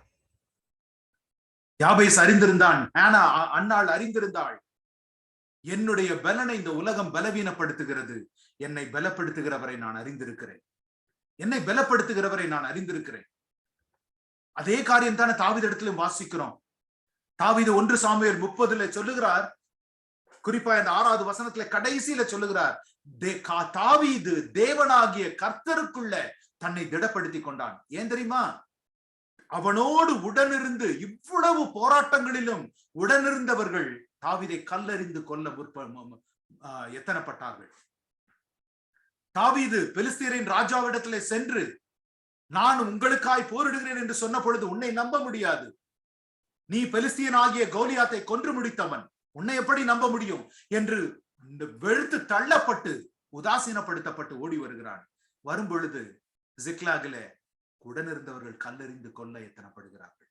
தாவீது சொல்லுகிறான், நான் கர்த்தருக்குள்ள, தாவீது தன் தேவனாகிய கர்த்தருக்குள்ள தன்னை திடப்படுத்தி கொண்டான். சகோதரனே, சகோதரியே, வீணான போராட்டங்களை உலகத்தோடு போராடி கொண்டிருக்கிறாமா? போராடி கொண்டிருக்கிறாயா? இந்த நாளில நம்முடைய பார்வையை தேவனை பார்த்து திருப்புவோமா? இந்த டிசம்பர் மாதத்துல 2021 வருடத்தை நாம் தியானித்து பார்க்கிற நாட்களில, 2022க்குள்ள நுழைவதற்கு ஆயத்தப்படுகிற நாட்களில, நம் இருதயத்துல கசப்புணர்வோடு, நம்முடைய இருதயத்துல ஒரு மன்னிக்கிற எண்ணம் இல்லாமல், நம்முடைய இருதயத்துல ஒரு தேவ அன்பு ஊற்றப்படாமல், நான் அபிஷேகத்துல ஜெபிக்கிறேன், நான் ஆவியில ஜெபிக்கிறேன், நான் அந்நிய பாஷையில ஜெபிக்கிறேன் என்று ஜெபிப்பதுல என்ன பிரயோஜனம் இருக்கிறது? என்ன பிரயோஜனம் இருக்கிறது? ஜெபம் என்பது வெறும் வார்த்தைகள் அல்ல, சத்தமாய் பேசுவதல்ல. அவர் எண்ணங்களையும் நோக்கங்களையும் சீர்தூக்கி பார்க்கிற தேவன்.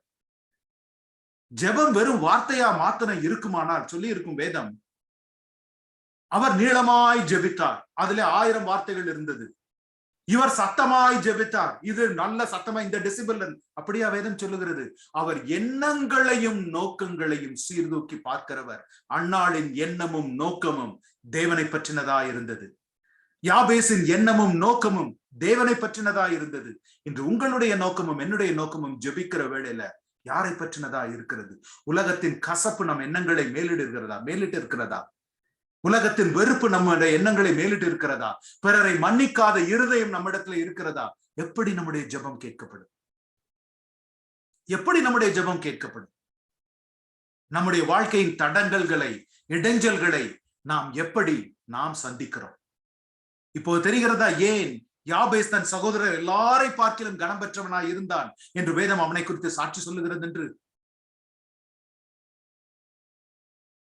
யாபேஸ் எப்படி ஜெபித்தான்? அடுத்த காரியம் நாம் பார்க்க வேண்டியது. யார் யாபேஸ் என்று பார்த்தோம். யாபேஸ் யாரை அறிந்திருந்தான் என்று பார்த்தோம். யாபேஸ் எப்படி ஜெபித்தான் பாருங்க. he came with a desperate heart. desperate heart. ஆனா ஒரு விசுவாச அறிக்கையோடு வருகிறான் யாபேஸ். விசுவாச அறிக்கையோடு வருகிறான். வேத ஆராய்ச்சியாளர்கள் சொல்லுகிறார்கள், இந்த ஜெபம் கானான் தேசத்திலே இஸ்ரவேலர்கள் சென்று போராடி அந்த தேசத்தை கொள்ளுகிறதற்கு முன்பாக நடந்திருக்க கூடும் என்று வேத ஆராய்ச்சியாளர்கள் சொல்றாங்க. அப்பனா யாபேசுக்கு முன்பாய் தன்னுடைய சொந்த வாழ்க்கையின் பிரச்சனைகள் இருக்கிறது. உலகத்துல அந்த போர், அவன் வெற்றி கொள்ள வேண்டிய போர் இருக்கிறது. இவர்களுடைய படைபலனோ மிகவும் குறைவு. அங்க இருக்கிற கானானியர்களுடைய படையோ மிக அதிகம். எத்தனை காரியங்களுக்கு மத்தியில ஆனா யாபேஸ் எப்படி தன்னுடைய ஜெபத்தை ஆரம்பிக்கிறார்? நீர் என்னை ஆசீர்வதிக்கவே ஆசீர்வதித்து பாருங்க. you would bless me indeed. ஆங்கிலத்துல சொல்ல போனா you may bless me indeed. Oh, you might bless me, Lord. If you want, you bless me, Lord. You can bless me, Lord. அப்படி அல்ல, you would bless me indeed. இவ்வளவு அழகா என்றதுல பாருங்க. தேவரீர் என்னை ஆசீர்வதித்து, தமிழில அது வரும் ஆசீர்வதித்துன்னு வந்துருச்சு. ஆக்சுவலா it is absolute confidence and trust in the blessing. அவனால ஏன் அப்படி சொல்ல முடிந்தது தெரியுமா? என் தேவனனை நிச்சயமாய் ஆசீர்வதிப்பார் என்று அவன் அறிந்தது. அவனுடைய எண்ணங்களும் நோக்கங்களும் தேவனுக்கு ஒப்புர உள்ளதா இருந்தது. மத்தேயு 5:23-24 இயேசு சொன்னார் இல்லையா? அதுல பாருங்க, அந்த இடத்துல, அந்த வசனத்துல மத்தேயுல அவர் அழகா சொல்லுவார், நீ பலிபீடத்தின் இடத்துல உன் காணிக்கையை செலுத்த வந்து. யோசிச்சு பாருங்க, ஆண்டவர் எப்படி சொல்லல, நீ உன் வீட்டுல இருந்து நீ கோயிலுக்கு கிளம்பும் போது, நீ ஆலயத்துல வந்து உட்கார்ந்து இருக்கும் பொழுது, நீ ஆலயத்துல ஜெபிக்கும் பொழுது, நீ ஆலயத்துல எந்திரிச்சு நடக்கும் பொழுது, அப்படியெல்லாம் ஆண்டவர் சொல்லல. எப்படி சொன்னார்? நீ பலிபீடத்தின் இடத்துல உன் காணிக்கையை செலுத்த வந்து. சப்போஸ் இப்ப அந்த இடத்துல காணிக்கையை கீழே வச்சுட்டு திரும்ப போனாங்கன்னா, ஆல் த வே திரும்ப கியூல இருந்து முன்னாடி தான் அவங்க ஸ்டார்ட் பண்ணணும். ஆரம்பத்துல இருந்து வரணும். அதற்குள்ளாய் எருசலேம் ஆலயம் அந்த மாலை வேளையில பூட்டப்படக்கூடும். அவர்களால் பலி செலுத்த முடியாமல் போகக்கூடும். ஆண்டவர் என்ன சொல்றாரு? அப்பா, உன் பலி எனக்கு வேண்டவே வேண்டாம், உன் காணிக்கை எனக்கு வேண்டவே வேண்டாம். நான் விரும்புகிறது உன்னுடைய இருதயம், உன்னுடைய இருதயம், உன்னுடைய எண்ணங்கள், உன்னுடைய நோக்கங்கள். அதனாலதான் ஆண்டவர் சொல்றாரு, நீ பலி பீடத்தினிடத்துல வந்துட்ட. ஐயோ, இவ்வளவு எருசலேம் தேவாலயத்துல இவ்வளவு லைன் நிக்குதே, 1000 பேர்ல நான் லைன்ல மூவ் பண்ணி இப்பதான் ஆசாரியத்தை நான் வந்து சேர்ந்து இருக்கிறேன். இந்த காணிக்கையெல்லாம் வச்சுட்டு போனா வாடி போயிருமே, காய்கறி பழங்கள் எல்லாம். இந்த ஆடு எங்கேயாவது ஓடி போயிடுச்சு, நான் என்ன செய்யறது? நான் பலி கொடுக்க முடியாதே. நான் ஒருவேளை திரும்ப போய் நான் என் சகோதரனோடு சமாதானம் பண்ணிவிட்டு நான் திரும்ப வருவேன் என்றால், திரும்ப இந்த இடத்துக்கு வருவேன் என்றால், திரும்ப நான் 1000 பேர்கிட்ட நான் பதில் சொல்லி நான் முன்னாடி வர முடியாதே, பலியே செலுத்த முடியாம போயிடக்கூடுமே. ஆண்டவர் சொல்ற. அதனால வசனத்தை நாம் கவனமாய் வாசிக்கணும். வாசிக்கிறப்போ ஆண்டவர், நீ உட்கார்ந்து இருக்கிறப்ப, நீ கோயிலுக்கு கிளம்புனப்போ, நீ போய் காணிக்கையை விலை கொடுத்து வாங்கினப்போ, ஆடோ மாடோ கோழியோ நீ இல்ல பணமோ நீ வாங்கினப்போ, பண மாற்றங்கள் நீ செய்த பொழுதோ இல்ல, நீ பலிபீடத்தினிடத்தில் உன் காணிக்கையை செலுத்த வந்து ஆண்டவர் சொல்றாரு, நீ எனக்கு எவ்வளவு பக்கத்துல இருந்தாலும் சரி, நீ எவ்வளவு லாஸ்ட் மினிட்ல இருந்தாலும் சரி, உன் இருதயம் என்னோடு நேர்கொண்டதா இல்லாவிட்டால் உன் ஜெபங்களும் உன் காணிக்கைகளும் வீணே. அங்கேயே வச்சிரு. 24வது வசனத்துல சொல்றாரு மத்தேயு 5. அங்கேயே உன் காணிக்கையை வச்சிரு, உன் சகோதரனோடு ஒப்புரவாகி பின்பு வந்து காணிக்கை செலுத்து. ஆலயம் மூடி போட்டா என்ன, உன் இருதயத்தின் காணிக்கை எனக்கு போதும். பலியை அல்ல, இரக்கத்தையே விரும்புகிற தேவன் அவர். பலியை அல்ல. சகோதரனே சகோதரியே, 100 கோயில் கட்டுறதுக்கு பணம் கொடுத்தாலும் நம்முடைய இருதயத்துல நேரிய சிந்தையோடு நாம் அதை செய்யாமல் போனோம் என்றால் அதுல என்ன பிரயோஜனம்? பாருங்க, யாபேஸ் எப்படி ஜெபிக்க வந்தான். How did he come to pray? அந்த உள்ளத்துல நேர்கொண்டவனாய் வந்ததுனால யாபேசால சொல்ல முடிந்தது, you would bless me indeed. நீர் என்னை ஆசீர்வதித்து, இன்னும் கரெக்டா பண்ணணும்னா நீர் என்னை ஆசீர்வதித்து என்று சொல்லி இருக்க வேண்டும் தமிழ்ல. யாபேஸ் தேவனிடத்துல வந்த பொழுது தேவன் யார் என்று அறிந்து வந்தான். தன்னுடைய வாழ்க்கையின் நிலைகளை குறித்து அவன் அறிந்து வரவில்லை. என் தேவன் எனக்கு போதும். நொறுங்கிய உள்ளத்தோடும் நறுங்குண்ட ஆவியோடும் அவன் தேவனிடத்துல வந்தான். சங்கீதம் 51:17 அழகாய் வாசிக்கிறோம், தேவனுக்கேற்ற பலிகள் நொறுங்குண்ட ஆவிதான். தேவனே, நொறுங்குண்டதும் நறுங்குண்டதுமான இருதயத்தை நீர் புறக்கணியீர். இருதயம் சரியா இருக்கும் பொழுது நம்முடைய ஜெபங்கள் வல்லமை உள்ளதா இருக்கும். இன்று நம்முடைய வாழ்க்கையில ஜெபிக்க வரும் பொழுது, இந்த டிசம்பர் மாதத்துல புதிய வருடத்திற்காக நாம் வாஞ்சித்து ஜெபிக்கும் பொழுது நம்முடைய இருதயம் எப்படி இருக்கிறது? கடைசியால் 4 காரியங்கள் யாபேசுடைய காரியங்களை குறித்து நாம் பார்த்தோம் இல்லையா? யாபேஸ் முதல்ல அவன் யாரை அறிந்திருந்தான், எப்படி ஜெபிக்க வந்தான், 3 காரியங்களை பார்த்தோம். இப்போ யாபேஸ் ஜெபத்துல 4 காரியங்களை தேவனிடத்துல கேட்கிறான். 4 காரியங்களை தேவனிடத்துல கேட்கிறான். முதலாவது, என் எல்லைகளை விரிவாக்கி ஆசீர்வதித்து என் எல்லையை பெரிதாக்கி. முதலாவது காரியம் தேவன் கேட்கிறது. இந்த இடத்துலதான் சரித்திர ஆராய்ச்சியாளர்கள் சொல்றாங்க, வேத ஆராய்ச்சியாளர்கள் சொல்றாங்க, கானானிய தேசத்தை சுதந்திரிக்கிறதற்கு முன்பாய் யாபேஸ் ஜெபிக்கிற ஜெபம் இது என்று சொல்லுகிறார்கள். முதல்ல பாருங்க, எல்லைகளை பெரிதாக்கி விரிவாக்கி என்று யாபேஸ் ஜெபிக்கிறது தேவனுடைய சித்தத்தை நிறைவேற்றுகிறதற்கான ஜெபம். ஏனென்றால் கானானியர்களை துரத்தி வாக்களிக்கப்பட்ட தேசத்தை சுதந்திரித்துக் கொள்ள கட்டளை இட்டது தேவன். சகோதரனே சகோதரியே, தேவ சித்தப்படி நம்முடைய ஜெபம் இருந்தால் கேட்கப்படும். யாபேஸ் தேவனுடைய கட்டளைகளை நிறைவேற்றுவதற்காய் ஜெபிக்கிறான். என் எல்லைகளை பெரிதாக்குங்க.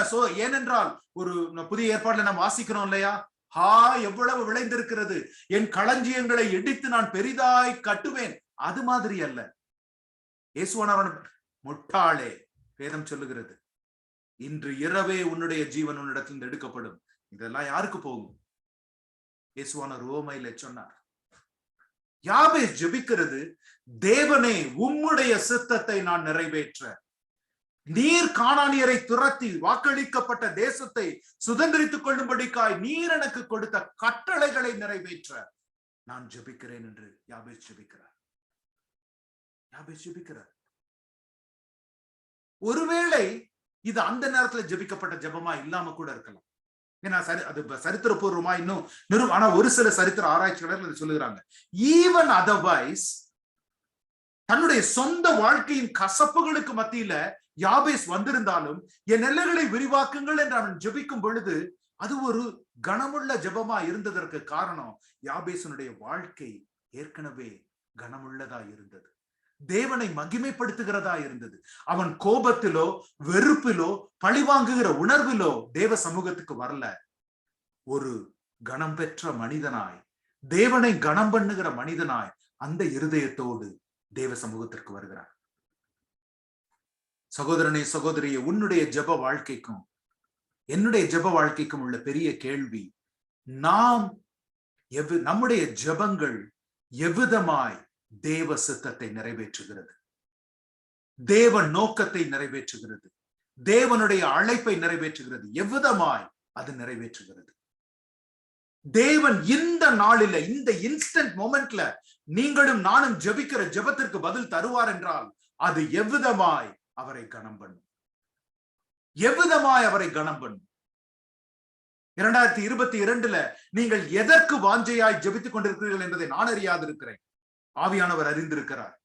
நீங்கள் ஜெபிக்கிற ஒவ்வொரு காரியத்திலும் உங்களுக்குள்ளாய் கேட்டுக்கொள்ளுங்கள், இந்த ஜெபத்திற்கு தேவன் பதில் தருவார் என்றால் அவருடைய நாமம் எப்படி மகிமைப்படும், அவருடைய கணம் எப்படி பெருமைப்படும், அவருடைய மகிமை எப்படி விளங்கும்.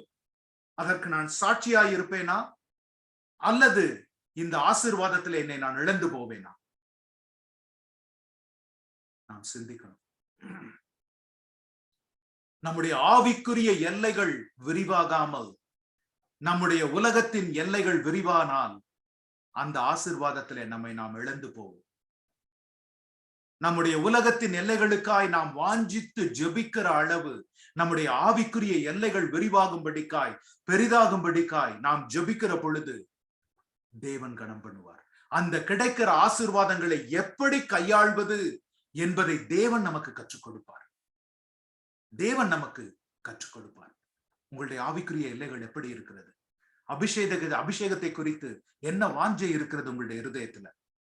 தேவனுடைய வசனத்தை குறித்து என்ன வாஞ்சை இருக்கிறது? தேவனுக்கு செய்வதை குறித்து, தேவனை மகிமைப்படுத்துகிறதை குறித்து என்ன வாஞ்சை உங்களுடைய இருதயத்துல இருக்கிறது? இந்த டிசம்பர் மாதத்துல அதற்காக ஜெபிப்போமா?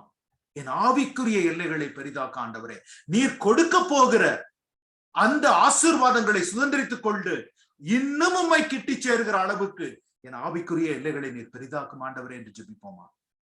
யாபேஸ் கேட்ட முதலாவது காரியம். இரண்டாவது காரியம் யாபேஸ் கேட்கிறார், உமது கரம் என்னோடு இருந்து. பாருங்க, ரொம்ப மிக அழகாய் சொல்லுகிறார், உமது கரம் என்னோடு இருந்து. தேவனுடைய கரம் என்பது அவருடைய பிரசன்னத்தையும் அவருடைய வல்லமையையும் குறிக்கும். சங்கீதம் 63:8 வாசிக்கிறோம், என் ஆத்துமா உம்மை தொடர்ந்து பற்றி கொண்டிருக்கிறது, உமது வலது கரம் என்னை தாங்குகிறது. யாபேஸ் அறிந்திருந்தான், தன் யுத்தங்களை மேலிடுகிறவர் யார், என் யுத்தங்களை போராடுகிறவர் யார், என்னுடைய வல்லமையும் பலனும் எவரிடத்திலே இருக்கிறது? என் புய பலம் அல்ல, என் படை பலம் அல்ல, என் ஐஸ்வர்ய பலம் அல்ல, என் எஜுகேஷன் பலம் அல்ல, என் வேலையின் பலம் அல்ல, என் குடும்பத்தின் பலம் அல்ல, பிள்ளைகளின் பலம் அல்ல, என் பலனாகிய கர்த்தர். யாபேஸ் அறிந்திருந்தார், அவருடைய கரம் என்னோடு இல்லாமல் போனான். ஏசாயா 41:13 வாசிக்கிறோம், உன் தேவனாயிருக்கிற கர்த்தராகிய நான் உன் வலது கையை பிடித்து பயப்படாதே, நான் உனக்கு துணை நிற்கிறேன் என்று சொல்லுகிறேன் என்று. பாருங்க, வலது கரம். யாபேஸ் அந்த கரத்தின் வல்லமையை அறிந்திருந்தார். யாபேஸ் உலகத்தோடு போரிடுவதற்காய் தேவ கரத்தை கேட்கவில்லை. அவனுக்கு தெரியும், உலகத்தோடு போராடுகிற போராட்டம் அவனை பலவீனனாக்கும் என்று. தேவ சித்தத்தை நிறைவேற்றுகிறதற்காய், அவருடைய தேவ சித்தத்தின்படி நடக்கிறதற்காய், அவர் அழைப்பை பூர்த்தி செய்கிறதற்காய் தேவனுடைய கரம் என்னோடு இருந்து என்று யாபேஸ் ஜெபிக்கிறார். ஏனென்றால் அந்த வல்லமைக்கு எதிர்த்து நிற்கிறவன் யார்? அந்த வல்லமையை குறைத்து போடுகிறவன் யார்? ஒருவராலும் முடியாது. அவருடைய பிரசன்னமும் அவருடைய வல்லமையும் ஒருவராலும் நெருங்க முடியாதது. சங்கீதம் 84:10 நாம் வாசிக்கிறது போல, 1000 நாளை பார்க்கிலும் உமது பிரகாரங்களில் செல்லும் ஒரு நாள் நல்லது. ஆகாமிய கூடாரங்களில் வாசமாய் இருப்பதை பார்க்கிலும் என் தேவனுடைய ஆலயத்தின் வாசற்படியில காத்திருப்பதையே தெரிந்து கொள்ளுவேன். பாருங்க, ஆங்கிலத்துல சொல்லுவாங்க டோர் கீப்பர். சங்கீதம் 84:10 வாசிச்சீங்கன்னா அதுல இருக்கும், I would rather be a doorkeeper in the house of my God. Doorkeeper in the house of it. கதவு in other words, கோயிலோட சாவி, நான் தான் கதவை திறக்கிறவன. So what does it mean, doorkeeper? தமிழ்ல அந்த டிரான்ஸ்லேஷன் அவ்வளவு சரியா வரல. That means he is the first one to come in and he is the last one to leave. First one to come in and the last one to leave. சகோதரனே சகோதரியே, யாரோடு நீங்களும் நானும் நம்முடைய நேரத்தை செலவிட்டுக் கொண்டிருக்கிறோம்? நாம் தேவனோடு செலவிடுகிற நேரத்திற்கும் மனுஷரோடு பிறரோடு போராடுகிற நேரத்திற்கும் என்ன உவமை இருக்கிறது? ஏன்னா இன்னொரு முக்கியமான காரியம் அந்த சங்கீதம் 84 நீங்க பார்க்க வேண்டியது, ஆசரிப்பு கூடாரம் என்பது தேவன் தங்கி இருந்த இடம் அல்ல. அது பலர் தவறாய் புரிந்து கொள்வாங்க. முதல்ல நிறைய பேர் இந்த 84:10 தாவீது சொன்னாரு, இது தாவீதுடைய சங்கீதம் அல்ல, கோரேசின் புத்திரரோட சங்கீதம் இது. சோ ஆசரிப்பு கூடாரம் என்பது தேவன் தங்கி இருந்த இடம் அல்ல, தேவன் சந்தித்த இடம். தேவன் நியமித்த தலைவர்களை அவர் சந்தித்த இடம். அதனால எப்ப வருவாரு எப்ப போவார்னு தெரியாது. அதனாலதான் அவன் சொல்றான், a doorkeeper in the tabernacle. அவர் எப்ப வந்தாலும் சரி நான் அவருக்காக காத்திருக்கிறேன். சகோதரனே சகோதரியே, இந்த நாளில 2022 வருடத்துல தேவனுடைய வருகை இருக்குமானால் நீங்களும் நானும் ஆயத்தமாய் இருக்கிறோமா? அந்த டோர் கீப்பர் மாதிரி ஒரு வாஞ்சையோடு தேவனுடைய வருகைக்காய் காத்திருக்கிறோமா? இல்ல அவர் எப்ப வேணா வந்துட்டு போட்டோம் என்ற அந்த 10 கணிகைகள்ல 5 பேரை போல நம்மிடத்துல அபிஷேகமாகி என்ன இருக்கிறதா இல்லையா என்பதை குறித்த வாஞ்சை கூட இல்லாம நாம் வாழ்ந்து கொண்டிருக்கிறோமா? ஒரு விஷயம் யோசிச்சு பாருங்க. நான் சொன்ன மாதிரி இந்த நாளிலே இதை பகிர்ந்து கொள்ள நான் ஜெபிக்க நான் ஆயத்தப்பட சரியான விதத்திலே நம்முடைய ஜெபங்கள் ஏறெடுக்கப்பட வேண்டும் என்கிற வாஞ்சையை ஆவியானவர் இருதயத்துல ஊற்றினார். தென் யாபேஸ் ஜெபிக்கிறார். அடுத்த ஜெபம், உமது கரம் என்னோடு இருந்து என்று சொல்லி தீங்கு என்னை துக்கப்படுத்தாதபடிக்கு அதற்கு என்னை விலக்கி காத்தருளும். தீங்கு என்னை துக்கப்படுத்தாதபடிக்கு, evil in the battle ahead and evil in the victory beyond. இந்த தீங்கு என்பது 2 காரியங்களை குறித்து யாபேஸ் சொல்லக்கூடும். ஒன்று, எனக்கு எதிராய் நிற்கிற கானானிய ராஜாக்கள், அவர்கள் எனக்கு கொண்டு வர போகிற தீங்கு, அவர்களுடைய பாடுகள், அதிலிருந்து என்னை விலக்கி காத்துக்கொள்ளும் ஆண்டவரே. இரண்டாவது, நீர் எனக்கு அதுல வெற்றி கொடுப்பீர் எனக்கு தெரியும், அந்த வெற்றியின் தீமையிலிருந்து என்னை விலக்கி காத்து. அது எப்படி வெற்றியில தீங்கு இருக்கும்? வெற்றினா சந்தோஷமான ஒரு காரியம் அல்லவா? அதுல போய் எப்படி தீங்கு இருக்கும் என்று நாம் நினைக்கக்கூடும். சகோதரனே சகோதரியே, ஆங்கிலத்துல ஒரு அழகான சேயிங் உண்டு, there is 99 standing in adversity for every one person standing in prosperity. வேதனைகளுக்கும் சாபங்களுக்கும் மத்தியில 99 பேர் தேவனோடு நிலைத்து நிற்பார்கள் என்றால், ஐஸ்வர்யங்களுக்கும் ஆசீர்வாதங்களுக்கும் மத்தியில ஒரு மனுஷன் தான் நிலைத்து நிற்கிறான். ஐஸ்வர்யங்களினாலும் ஆசீர்வாதங்களினாலும் அழிந்து போகிற ஜனங்கள் மிக அதிகம். வேதனையினால தேவனை கிட்டி சேருகிற ஜனங்கள் மிக அதிகம். யாபேஸ் முன்வரும் தீங்கை அறிந்து, நீதிமொழிகளில் சொல்லியிருக்கிறது, தீங்கு நாள் வருவதற்கு முன்பே நீதிமான் என்று சொல்லியிருக்கிறது. நீதிமொழிகளில சொல்றான், நாட் ஒன்லி எனக்கு எதிராய் வருகிற மனுஷனுடைய தீங்குகள் மாத்திரமல்ல, நீர் எனக்கு கொடுக்கிற ஆசீர்வாதங்களினால உம்மை நான் மறந்து போய் விடாதபடிக்கு ஆண்டவரே, அந்த ஆசீர்வாதங்கள் என்னை வழிதப்பி சென்று கொண்டு போய் விடாதபடிக்கு ஆண்டவரே, நான் உம்மிடத்துல என்னை ஒப்பு கொடுத்து ஜெபிக்கிறேன் என்று யாபேஸ் ஜெபிக்கிறார். You would keep me from evil. என்னுடைய எதிரிகளிலிருந்து என்னை காத்துக்கொள்ளும் என்பது சாதாரணமா எல்லாரும் ஜெபிக்கிற ஜெபம். ஆனால் என் வெற்றிகளிலே நான் என்னை இழந்து விடாதபடிக்கு, என் ஆசீர்வாதங்களிலே நான் என்னை இழந்து போய் விடாதபடிக்கு என்னை காத்துக்கொள்ளும் என்று ஜெபிக்கிற ஜெபம் தேவனுக்கு பிரியமுள்ள ஜெபம். யாபேஸ் அதை ஜெபிக்கிறார். யாபேஸ் தன்னுடைய எதிர்காலத்தை வேலியடைத்து ஜெபிக்கிறார். தேவனுக்கு பிரியமில்லாத எதுவும், அவர் அழைப்புக்கு விரோதமான எதுவும், அவர் நோக்கத்திற்கு விரோதமான எதுவும், அவர் திட்டத்திற்கு விரோதமான எதுவும் எனக்கு வேண்டாம். அது என் வெற்றியா இருந்தாலும் பரவாயில்ல, அத்தகைய தீங்கிலிருந்து என்னை காத்துக்கொள்ளும் என்று யாபேஸ் ஜெபிக்கிறார். கடைசியாய் யாபேஸ் ஜெபிக்கிறார், என்னை காத்துக்கொள்ளும், துக்கப்படுத்தாதபடிக்கு அதற்கு என்னை விலக்கி காத்துக்கொள்ளும் என்று வேண்டிக் கொண்டார். அதாவது ஆங்கிலத்தில் இது இன்னும் எக்ஸ்டெண்ட் ஆகும். That I may not cause pain. I may not cause pain. நான் பிறருக்கு வேதனையை உண்டாக்காதபடிக்கு, பிறருக்கு வேதனை உண்டாக்காதபடிக்கு. இந்த நாளில நாம் வாழ்கிற சூழ்நிலைகள் எப்படி இருக்குன்னா, பிறருக்கு வேணும்னே உண்டாக்கின வலிகளை குறித்து பொறுப்படுத்திக் கொள்ளாத நாட்களிலே நாம் வாழ்ந்து கொண்டிருக்கிறோம் இல்லையா?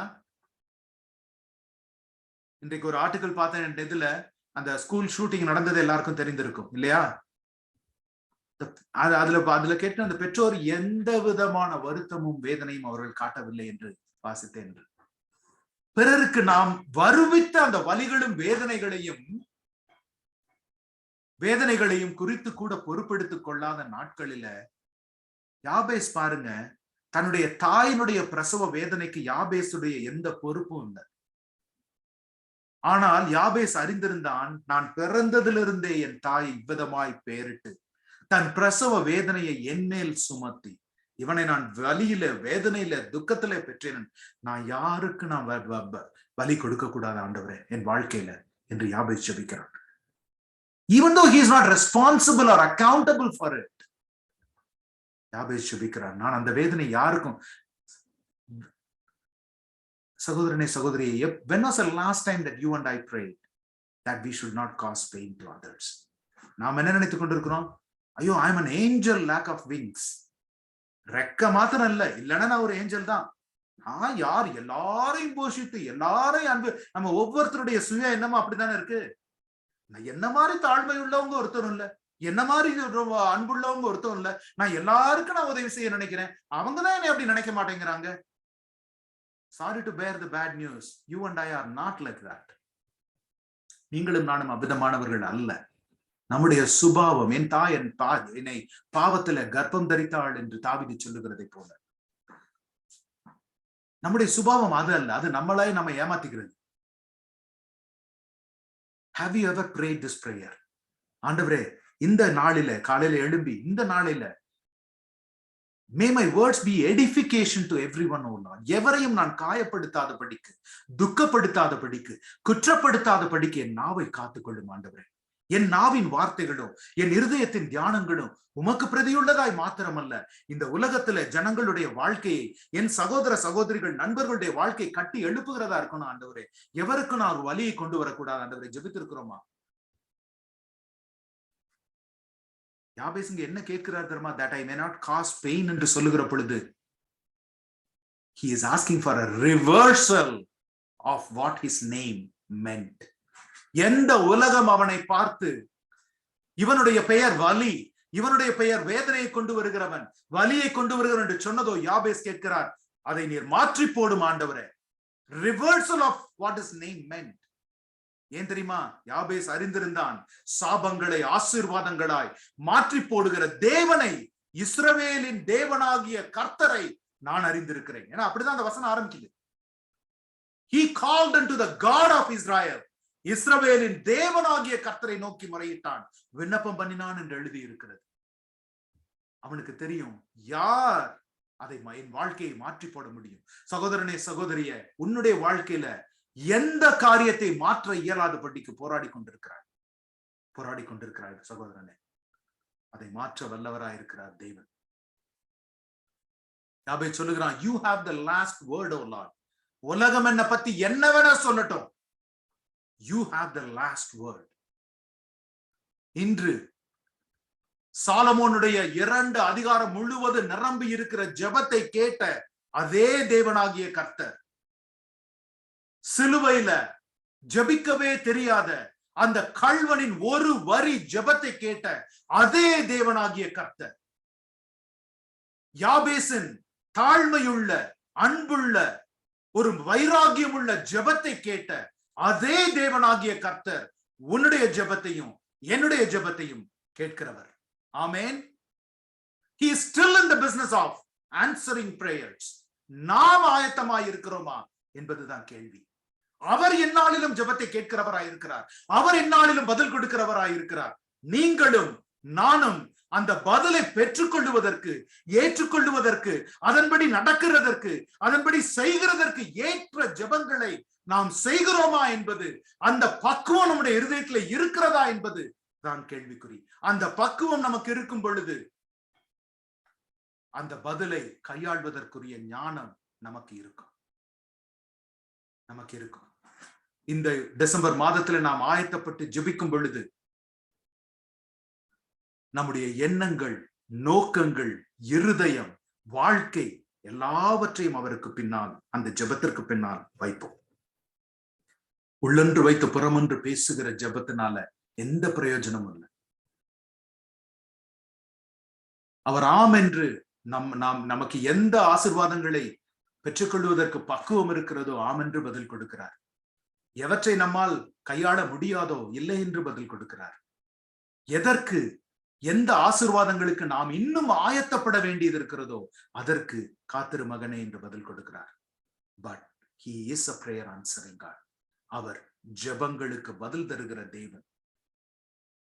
2022 வரப்போகிற ஆசீர்வாதங்களுக்கு இப்பொழுதே நம்மை பக்குவப்படுத்தி ஜெபிப்போமா?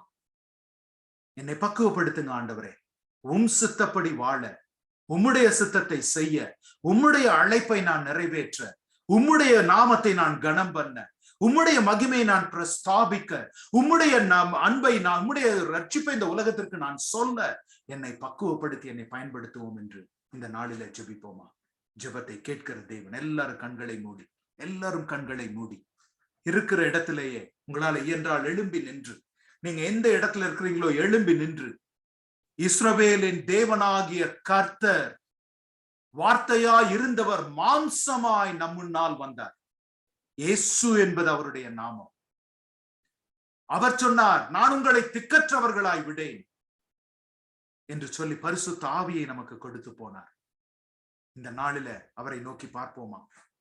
எல்லாரும் கண்களை மூடி, ஆண்டவரே,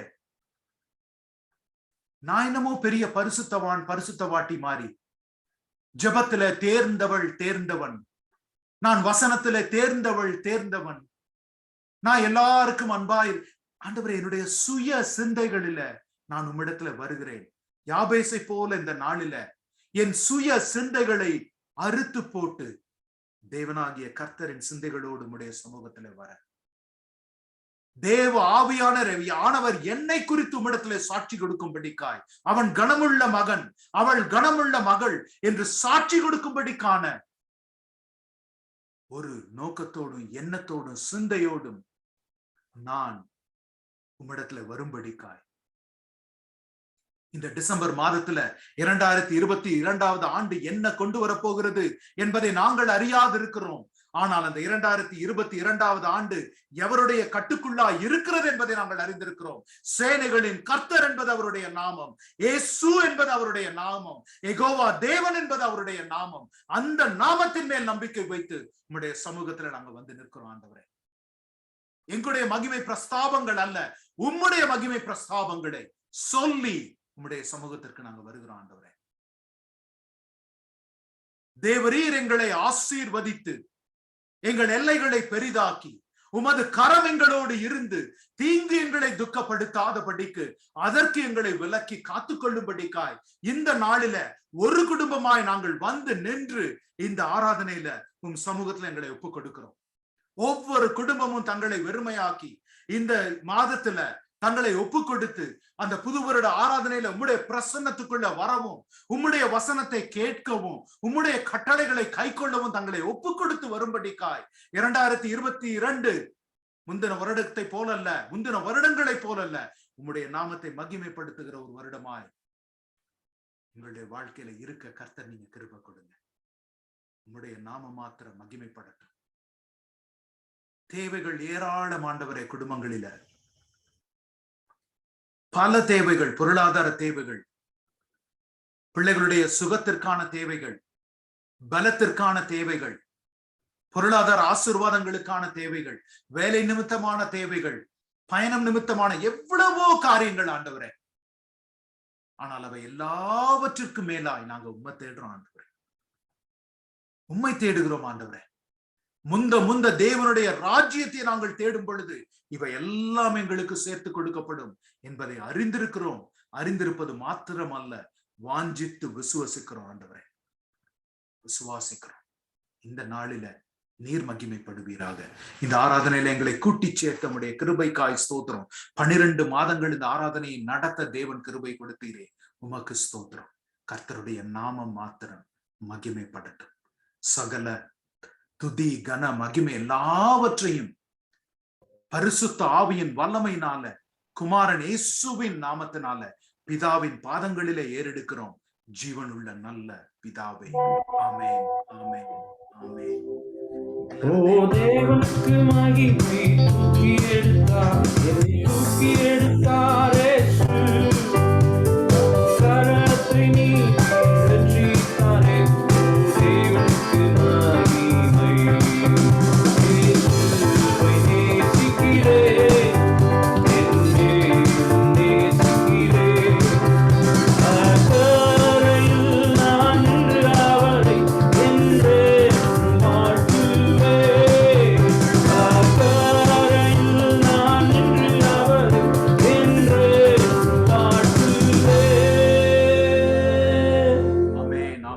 பிதாவாகிய தேவனுடைய அன்பு,